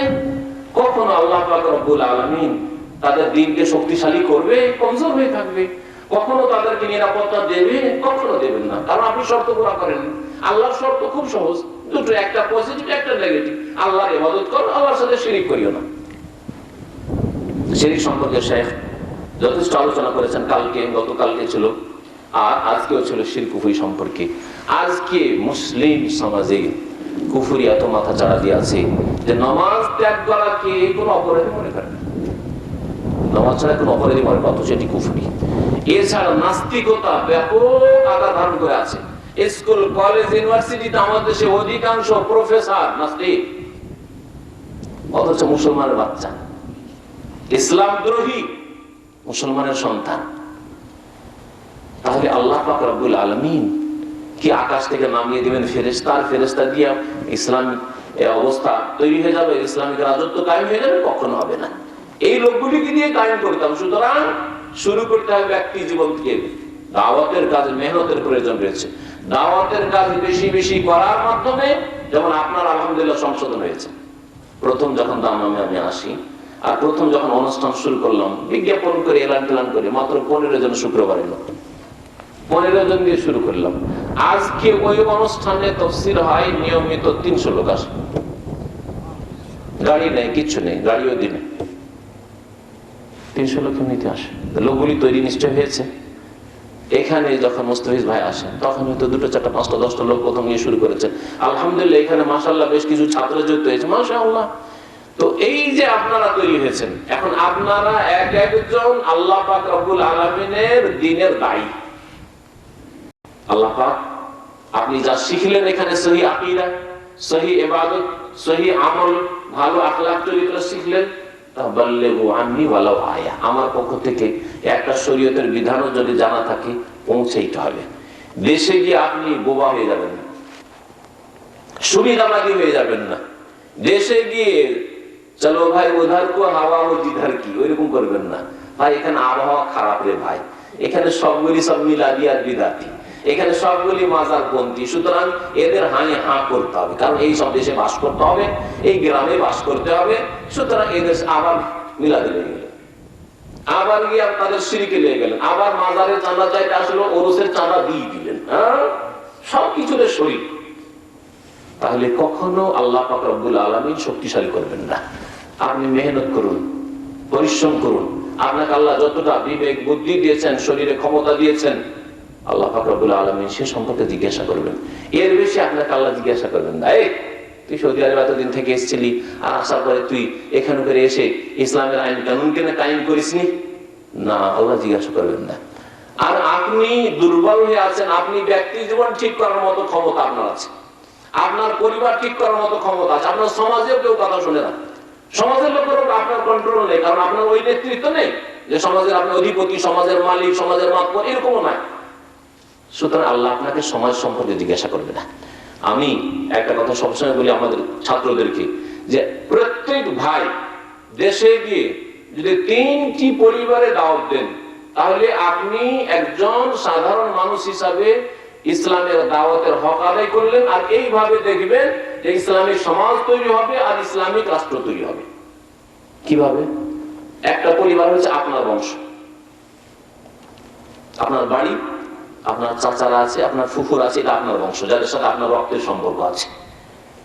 আপনার বংশকে আপনি দাওয়াত দেবেন। চাচা যদি নাও শুনে, শিরক করে, বিদআত করে, আপনার কথা নাও শুনে, চাচা আপনাকে মেরে ফেলবে না। আমারই তো ভাতিজা, চাচাদের দাওয়াত দেন। ফুফুর বাড়ি গিয়ে শিরক বিদআত করে, তারা নামাজ পড়ে না, নামাজের গুরুত্ব বুঝে না, আর বহু পাপে লিপ্ত রয়েছে, হারাম খায়, হারাম রিজিক, হারাম উপার্জন, হারাম বিবসারি, বিদাতি কাজকর্ম। ফুফুর বাড়ি গেছেন, যদি আপনার কথা নাও শুনে আপনাকে মারধর করবে না। আর যদি কোথাও এরকম পরিস্থিতি হয়, তো তাইফের সুন্নতটাও তো মনে রাখতে হবে। খালি খালি মিষ্টি সুন্নত মনে রেখেছে না, নবীর মিষ্টি সুন্নত, ইসলামী রাষ্ট্র কায়েম করবো, হ্যাঁ, নেতৃত্ব নেতৃত্ব নেতৃত্বে আমরা যাবো, গদিতে যাবো, আর তাইফের মার খাওয়ার সুন্নত মনে রাখেন না। ওটাও তো মনে রাখতে হবে, প্রস্তুত থাকতে হবে মানসিক দিক থেকে, আর আল্লাহর কাছে দোয়া করতে হবে, আল্লাহ তুমি হেফাজত করো, ব্যাস। আর কর্ম করতে হবে আপনাকে হিকমতের সাথে, কৌশলের সাথে। আপনাকে দাওয়াতের ময়দানে কাজ করতে হবে। বাইরে যেতে বলছি না সাধারণ মানুষকে, আলেমদের মতো আমাকে আপনাকে যেমন বাইরে সারা দুনিয়াতে মানুষ হক কথা বলতে হবে, আপনার জন্য জরুরি নয়। আপনি নিজের বংশধর যারা চাচারা রয়েছে, ফুফুরা রয়েছে, তাদেরকে বলেন, চাচা তো ভাইরা রয়েছে, তাদেরকে বলেন। একটা পরিবার, একটা বংশ। দ্বিতীয় বংশ হচ্ছে আপনার মায়ের বংশ। আপনার বাপের বংশ হয়ে গেল আপনার মায়ের বংশ, মামার বাড়ি, 2-4-5টা মামা আছে, 2-4-5টা খালা আছে, খালাদের বাড়ি, হ্যাঁ, খালাতো ভাই, মামাতো ভাইরা আছে, তাদেরকে দাওয়াত দেন। তারা শুনলো, কিছু লোক কবুল করলো, আলহামদুলিল্লাহ। যদি কবুল না করে, আপনি আপনার মেহনতের ফল আল্লাহর কাছে পেয়ে গেছেন। আর এরকম পক্ষে আপনার জানের শত্রু হবে না, জানের শত্রু হবে না। যদি নাও শুনে আপনার মামা, নাও শুনে আপনার খালা, আপনাকে মেরে ফেলবে, বলে তুই আর বলবি না এইসব কথা, বাদ দেবো, সব ওইসব মানবো না তোর। সেখান থেকে আপনি সহি সালামত আসতে চান, আসতে পারবেন। তৃতীয় পরিবার আপনার স্ত্রীর বংশধর, আপনার শ্বশুর পরিবার। এই শ্বশুর পরিবারে আমাদের দেশের মানুষরা কোথাও রাজত্ব করতে পারে আর না পারে, শ্বশুর বাড়িকে দাদাগিরি করে, তাই না? শ্বশুর বাড়িকে মনে করে যে ধমক, যে কোনো ধমক দিলে শুনবে, তার উপায় নেই, ওর মেয়ে তো আমার ঘরে আছে, বেশি বাড়াবাড়ি করলে খবর আছে, তাই না? দুনিয়ার ক্ষেত্রে ওখানে গিয়ে দাদাগিরি করতে পারছেন, এই করতে দেবো না, সেই করতে দেবো না। আরে আপনার শ্বশুর মেয়ের বিবাহ দিবে, আর এক মেয়ের বিবাহ দিবে, আপনাকে জিজ্ঞাসা করুক আর না করুক, আমাদের দেশে জামাইরা কেমন জানেন? আরে আমার শ্বশুর মেয়ের বিবাহ দিবার আমার একটু পরামর্শ নিল না, আমার কথা শুনবে না, আসলে এই শ্বশুর বাড়ি কথা বলবো না, এই শ্বশুরের সাথে, এই শাশুড়ির সাথে সম্পর্ক রাখবো না। এরকম জাহেল মূর্খ সমাজ আমাদের সমাজে, তাই না? এগুলো দাদাগিরি করতে পারছেন, কিন্তু আপনার শ্বশুরকে একটা ধমক দিতে পারছেন না যে আপনি যদি শিরিক করেন, মাজারে যান, খবর আপনার বাড়ি আসবেন, আপনার মেয়ে তাহলে আপনার বাড়ি আসবে না, আপনি দেখে আসবেন। হ্যাঁ, দেখা করতে একেবারে দিব এমন কথা না, কিন্তু আমার বাড়ি গিয়ে দেখা করে আসবেন, এখানে আসলে ফিতনা। আপনি আবার আমার মেয়ে, আমার স্ত্রীকে, আপনার মেয়েকে আপনি শিরকে লিপ্ত করবেন, আপনি শিরক ছাড়েন। আপনার শাশুড়ি বলেন, খবরদার আপনি মাজারে যাবেন না, খবরদার আপনি শিরক বিদআত করতে যাবেন না, খবরদার আপনি পীরের মুড়ি ধরতে যাবেন না, যদি যান তাহলে কিন্তু আমাদের সাথে সম্পর্ক থাকবে না। এটা বলতে পারেন না? ধর্মের ক্ষেত্রে আপনি পারেন না, দুনিয়ার ক্ষেত্রে হুন্ডা নেওয়ার জন্য, যৌতুক নেওয়ার জন্য বিদেশ পাঠিয়ে হবে, 3 লাখ টাকা দেন, না হলে গেলাম, মেয়েকে রাখেন, খুব পারছেন। দিনের দাওয়াত দেন শ্বশুর শাশুড়িকে। নামাজ পড়ে না, পর্দা করেন, আপনার মেয়েরা পর্দা করেন না, কলেজ ইউনিভার্সিটিতে এইভাবে সহশিক্ষায় পড়াচ্ছেন না, আপনার মেয়েদের পড়াইতে পারবেন না। নামাজ পড়ছেন আপনার মেয়েরা, আপনার ছেলেরা নামাজ পড়ছেন, নামাজ পড়াইতে হবে। নামাজ না পড়লে বলেন খেতে দেবো, পরামর্শ দেন তাদেরকে, দিনের দাওয়াতের কাজ করেন। এই 3টি ফ্যামিলি, প্রত্যেকে এখানে কয়েকশো লোক আছেন আলহামদুলিল্লাহ। আপনারা প্রত্যেকে যদি 3টা বংশের লোকের মাঝে মেহনত করেন, 10টা করে যদি লোক পান, আপনার বংশ থেকে 10টা পেলেন, 100টি লোকে দিনের দাওয়াত দিলেন, 10টি মাত্র পেলেন, কম করেই ধরলাম। আপনার শ্বশুর বংশ থেকে 10টি পেলেন, আপনার মামা বংশ থেকে, নানা বংশ থেকে 10টি পেলেন, 30টা লোক হইল না? হইল না? একজনকে দিয়ে যদি 30টি লোকের হেদায়েত হয়, কয়েক হাজার লোক এখান থেকে হেদায়েত হয়, আপনাদের মাধ্যমে হেদায়েত হয়। এইভাবে ইসলামিক রাষ্ট্র কায়েম হবে, ইসলামিক সমাজ কায়েম হবে, এইভাবে সংশোধন হবে, শান্তি নেমে আসবে। আল্লাহ পাক রব্বুল আলামিন নিচে থেকে উপরে উঠিয়ে দেবেন, আল্লাহ পাক ওয়াদা করেছেন। সম্মানিত ভাইরা, আমরা বড় বড় সমস্যা সম্পর্কে মাথা ঘামাই, কিন্তু আমরা নিজের ব্যক্তি জীবনকে ঠিক করতে চাই না, আমরা পারিবারিক জীবনকে ঠিক করতে চাই না। আপনার স্ত্রী, অনেক ভাইরা রয়েছেন যে স্ত্রী পর্দা করে না, কোনো ব্যাপারই না, বরং স্ত্রীকে জাহেল বাধ্য করে যে আমার বন্ধু এসছে, তুই এসে সামনে বসে খাওয়াবি। আমার বন্ধুর সামনে আবার তোর কিসের পর্দা? ওর স্ত্রী পর্দা করে না আমার সামনে, ওর স্ত্রী আমার সামনে আসে, সুতরাং তুমিও আমার বন্ধুর সামনে যাবে। এটা একজন আপনি স্বামী হিসাবে যদি স্ত্রীকে শেখান, তাহলে বড়ই খেয়ানত করলেন। আপনি আপনার এই রাজত্ব যেখানে আপনার আল্লাহ আপনাকে রাজা বানিয়েছে, আপনি আপনার বাড়ির রাজা, আপনার স্ত্রীর রাজা, আর আপনার ছেলে মেয়েদের রাজা, সেখানে আপনি খেয়ানত করলেন। নবী করিম সাল্লাল্লাহু আলাইহি ওয়াসাল্লামের সহিহ বুখারী লম্বা হাদিস রয়েছে, আলা কুল্লুকুম রাঈন ওয়া কুল্লুকুম মাসউলুন আন রাঈয়াতিহি। শুনে রাখো ভালো করে, কুল্লুকুম রাঈন, তোমাদের প্রত্যেককে দায়িত্বশীল, প্রত্যেকে তোমাদের দায়িত্বশীল, আর প্রত্যেককে জিজ্ঞাসা করা হবে, কুল্লুকুম মাসউলুন আন রাঈয়াতিহি, প্রত্যেককে জিজ্ঞাসা করা হবে তার দায়িত্ব সম্পর্কে। আল্লাহ শুধু রাষ্ট্রপতিকে জিজ্ঞেস করবেন না, আল্লাহ শুধু প্রধানমন্ত্রীকে জিজ্ঞাসা করবেন না, আল্লাহ শুধু অমুক মন্ত্রীকে জিজ্ঞাসা করবেন না, আল্লাহ শুধু ওই চেয়ারম্যানকে জিজ্ঞেস করবেন না, এমপি কে জিজ্ঞেস করবেন না, আপনাকে জিজ্ঞাসা করবেন, আপনি একজন দায়িত্বশীল। ওয়াকুল্লুকুম মাসউলুন আন রাঈয়াতিহি। তারপরে একটা একটা করে ভেঙে ভেঙে উল্লেখ করেছেন, ফাররাজুলু রাঈন আলা আহলি বাইতিহি, একজন পুরুষ মানুষ তার বিবি, তার বাচ্চাদের দায়িত্বশীল, সে রাজা নিজের বাড়িতে। আপনার বাড়িতে আর তার রাজত্ব চলে না, আপনাকে জবাবদিহি করতে হবে। অনেক মূর্খ লোকেরা আছে, আমার স্ত্রী একই সাথে তো আমি পরিবার নিয়ে বাপ মায়ের সাথে থাকি, সুতরাং আমার স্ত্রী, আমার ছেলে মেয়েদের মালিক তো আমার বাবা এখন বেঁচে আছে, বাবার উপর চাপিয়ে দিয়েছে দায়িত্ব। আপনার বাবাকে জবাব দিতে হবে না আপনার স্ত্রী সম্পর্কে, আপনার ছেলে মেয়েদের সম্পর্কে আপনার বাবাকে জবাবদিহি করতে হবে না, আপনাকে জবাবদিহি করতে হবে। ফাররাজুলু রাঈন আলা আহলি বাইতিহি, একজন পুরুষ মানুষ তার স্ত্রী, তার ছেলে মেয়েদের রাখাল, তার ছেলে মেয়েদের দায়িত্বশীল, তাকে ফাহুয়া মাসউলুন আন রাঈয়াতি, তাকে জিজ্ঞাসা করা হবে কাল কিয়ামতে যে তুমি তোমার স্ত্রী সম্পর্কে কি করেছিলে। পর্দা করেছিল তোমার স্ত্রী? তোমার স্ত্রী 5 ওয়াক্ত নামাজ পড়েছিল? তোমার স্ত্রী বেগানা পুরুষের সাথে কথা বলতো, তুমি জানতে? বেগানা পুরুষকে সামনে খাওয়াইতে আসতো, তোমার দুলাভাইকে খাওয়াইতে আসতো, আর তোমার ছোট ভাইদের সাথে, দেবর ভাসুরদের সাথে মজাক রহস্য করতো, আর তুমি জানতে? আর এইরকম দায়ুস হয়ে তুমি জীবনযাপন করেছে, এইরকম মুসলিম ছেলে, জবাবদিহি করতে হবে না, জবাবদিহি করতে হবে। ওয়াল মারআতু রাইয়াতুন আলা আহলি বাইতি যাওজিহা, আর স্ত্রীকেও দায়িত্বশীল বলেছেন নবী করিম সাল্লাল্লাহু আলাইহি সাল্লাম। তার স্বামীর বাড়িতে যা কিছু আছে, স্বামীর বাড়িতে এক লজ্জা স্থানের হেফাজত করতে হবে। স্বামী আমার, স্বামীর খেয়ানত করবো না, স্বামীর খেয়ানত আমি করবো না, অপর পুরুষের সাথে হাসি মুখে কথাও বলবো না, রহস্য মজাকও করবো না, টেলিফোনও করবো না, টেলিফোন করে আমি আমোদ ফুর্তি করবো না। আমার স্বামী বিদেশে গেছে, আমি অনুমতি দিয়েছি বিদেশে গেছে, আমি আমার ইজ্জতের হেফাজত করবো। আমার ইজ্জত আমার স্বামীর জন্য খাস, আমি হাসি মুখে হাসবো আমার স্বামীর জন্য, আমি অপর পুরুষের সামনে নয়। অপর পুরুষকে দেখে হাসবো না, অপর পুরুষকে আকৃষ্ট করবো না। যদি এই সব কাজ করে তাহলে সে খেয়ানতকারী হলো, জবাবদাহি করতে। ফাহিয়া মাসউলাতুন আনহুম, বাড়িতে ছেলে মেয়েরা আছে, মাকে জিজ্ঞাসা করা হবে ছেলে মেয়ে সম্পর্কে। অনেক সময় বাপ খবর রাখে না, বাইরে রুজি রোজগার করে, ছেলে মেয়েরা খারাপ হয়ে যাচ্ছে, মা জানছে, লুকিয়ে রেখে দিচ্ছে, দোষ লুকিয়ে রেখে দিই। বাপকে বললে মারবে, বাপকে বললে রাগ করবে, না জানতে দেবো না। ছেলে খারাপ কাজ করছে জানতে দেয় না, মেয়ে খারাপ কাজ করছে জানতে দেয় না। আর যেই দিন একবারে মেয়ে বেরিয়ে পালিয়ে যাচ্ছে, আর থাকবে না, ওকে ছাড়া আমি থাকতে পারি না, প্রেম করে ফেলেছে, তখন স্বামীকে যাচ্ছে তোমার মেয়ে তো খারাপ হয়ে গেছে। কিন্তু প্রথম দিন যখন সন্দেহ ছিল যে এই মেয়ে টেলিফোনটা আসলে আবার আরেক ঘরে কেন লুকিয়ে কথা বলে, সেই দিন স্বামীকে জানতে দেয়নি। যেই দিনে দেখেছিল একটা ছেলে, যুবক ছেলে এসে মেয়ের সাথে গল্প করছে, সেই দিন প্রথম দিনই কেন রাস্তা বন্ধ করেনি, কেন অপর পুরুষের সাথে, অপর যুবকের সাথে আমার মেয়ে কথা বলবে। যখন সমস্যা বড় হয়ে গেছে, তখন গিয়ে স্বামীকে বলছে, আর সে মেয়েকে কন্ট্রোল করা গেল না, জাতি ইজ্জত গেল, মান গেল, সবকিছুই গেল, মাটিতে মিশে গেল মান ইজ্জত।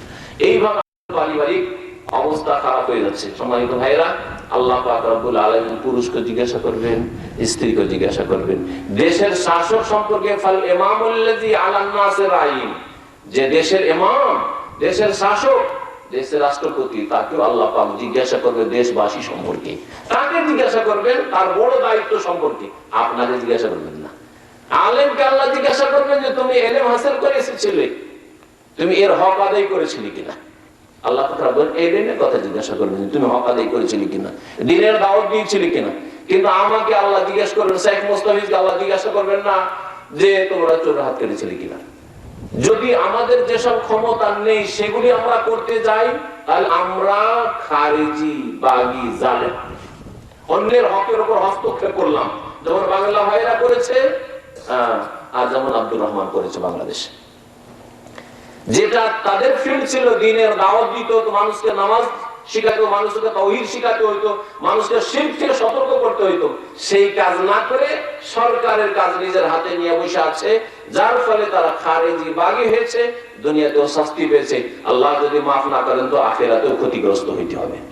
বুঝতে পেরেছেন ভালো কথা? সুতরাং আপনার যেখানে নেতৃত্ব রয়েছে সেখানে কাজ করবেন। আপনার বাড়িতে নেতৃত্ব না দিয়ে আপনার প্রতিবেশীর কোন মহিলা বেহায়া বেপরদা ঘোরাফেরা করছে, আর যদি কেউ ওকে মারতে শুরু করে, এই তুই বেহায়া করছিস, তোমার কাজ করলেন না আপনি? হ্যাঁ, আপনার স্ত্রীকে আপনি কন্ট্রোল করেন, আপনি আপনার প্রতিবেশীর স্ত্রীকে আপনি কন্ট্রোল করার কি অধিকার রাখেন? তারপরে শুনে রাখেন, মানুষের ক্ষমতা যতটা ততটাই আল্লাহ জিজ্ঞাসা করেন, ক্ষমতার বাইরে আল্লাহ পাক কোনো দায়িত্ব দেননি। লা ইউকাল্লিফুল্লাহু নাফসান ইল্লা উসআহা। যতটা আপনার ক্ষমতা আছে এই ক্ষমতা মোতাবেক আল্লাহ জিজ্ঞেস করবেন।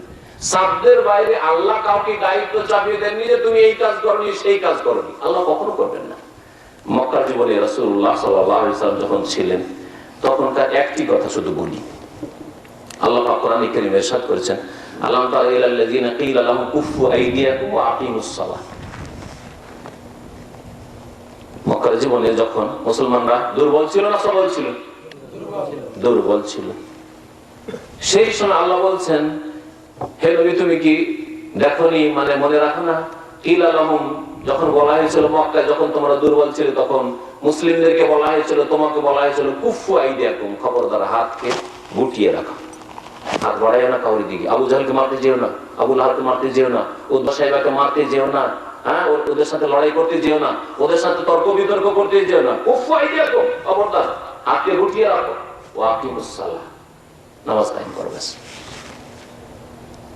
নামাজ পড়ো, মেরাজে নামাজ ফরজ হইল, নামাজ পড়ো, কিন্তু তোমরা খবরদার লড়াই করতে যেও না, ঝগড়া করতে যেও না, হ্যাঁ আর বল প্রয়োগ করতে যেও না, আল্লাহ রাস্তায় যে যুদ্ধ করবো এই কথা করতে যেও না, এটা নিষেধ।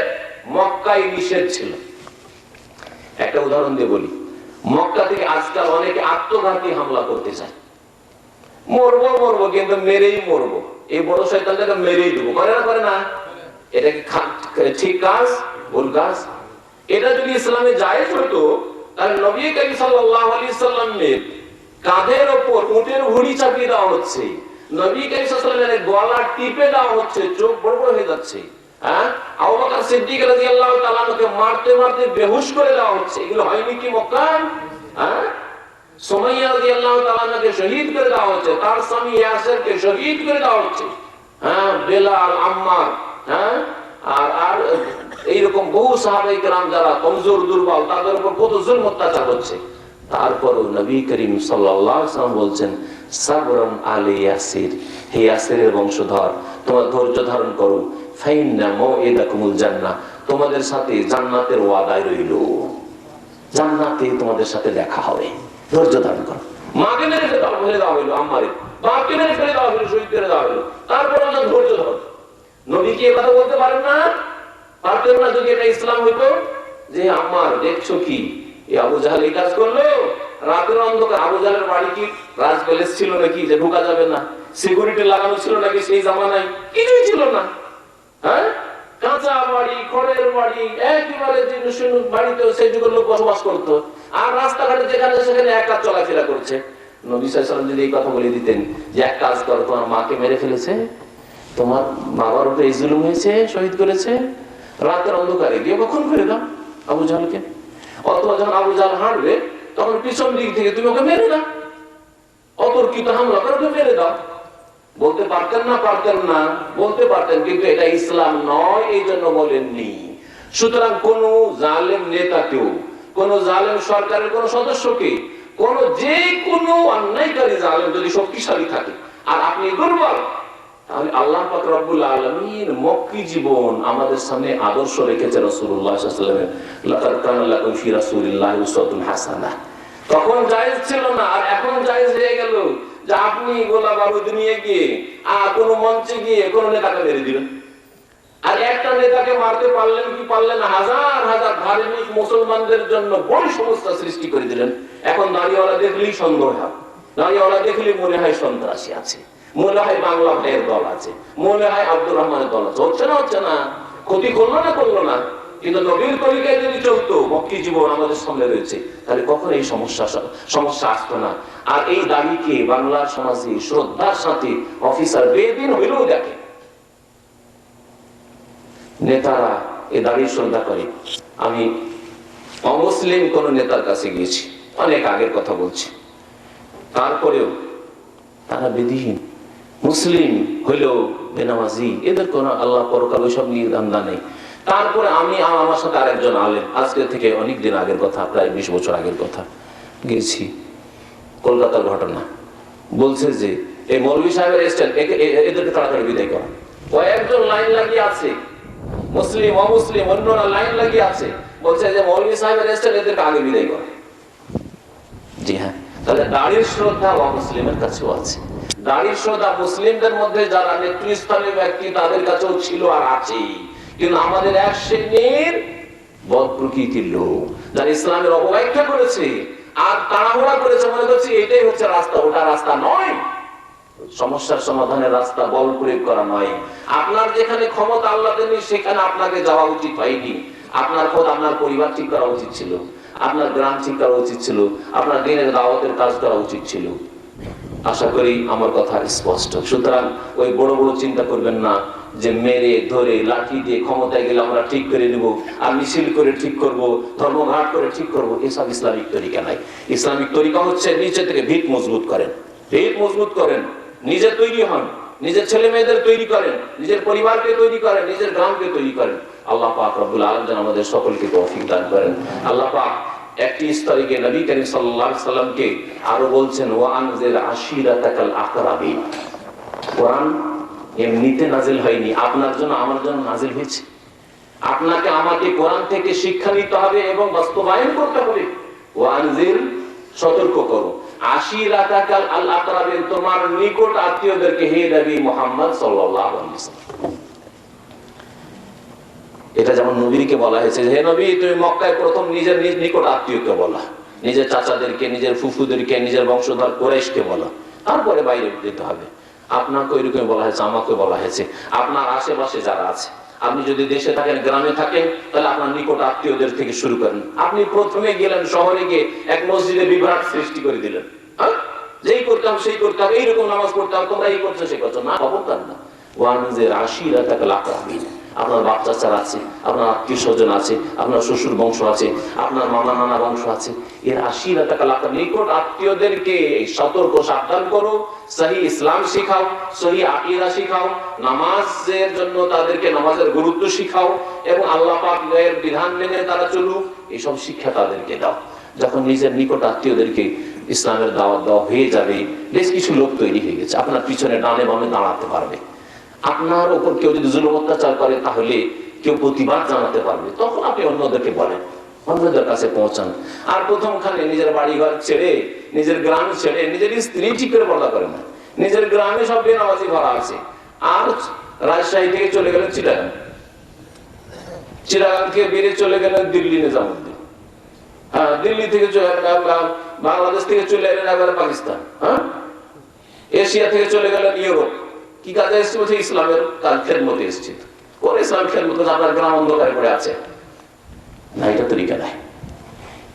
আল্লাহ পাক রব্বুল আলামিন যেন বুঝার তৌফিক দান করেন, এবং যেইভাবে নবী করিম সাল্লাল্লাহু আলাইহি ওয়াসাল্লাম দ্বীনের দাওয়াতের কাজ করেছেন, সেভাবে দ্বীনের দাওয়াতের কাজ করার তৌফিক দান করেন। লাকাদ কানা লাকুম ফি রাসূলিল্লাহি উসওয়াতুন হাসানাহ, নিঃসন্দেহে তোমাদের জন্য রাসূলুল্লাহ সাল্লাল্লাহু আলাইহি ওয়াসাল্লামের মধ্যে রয়েছে উত্তম আদর্শ।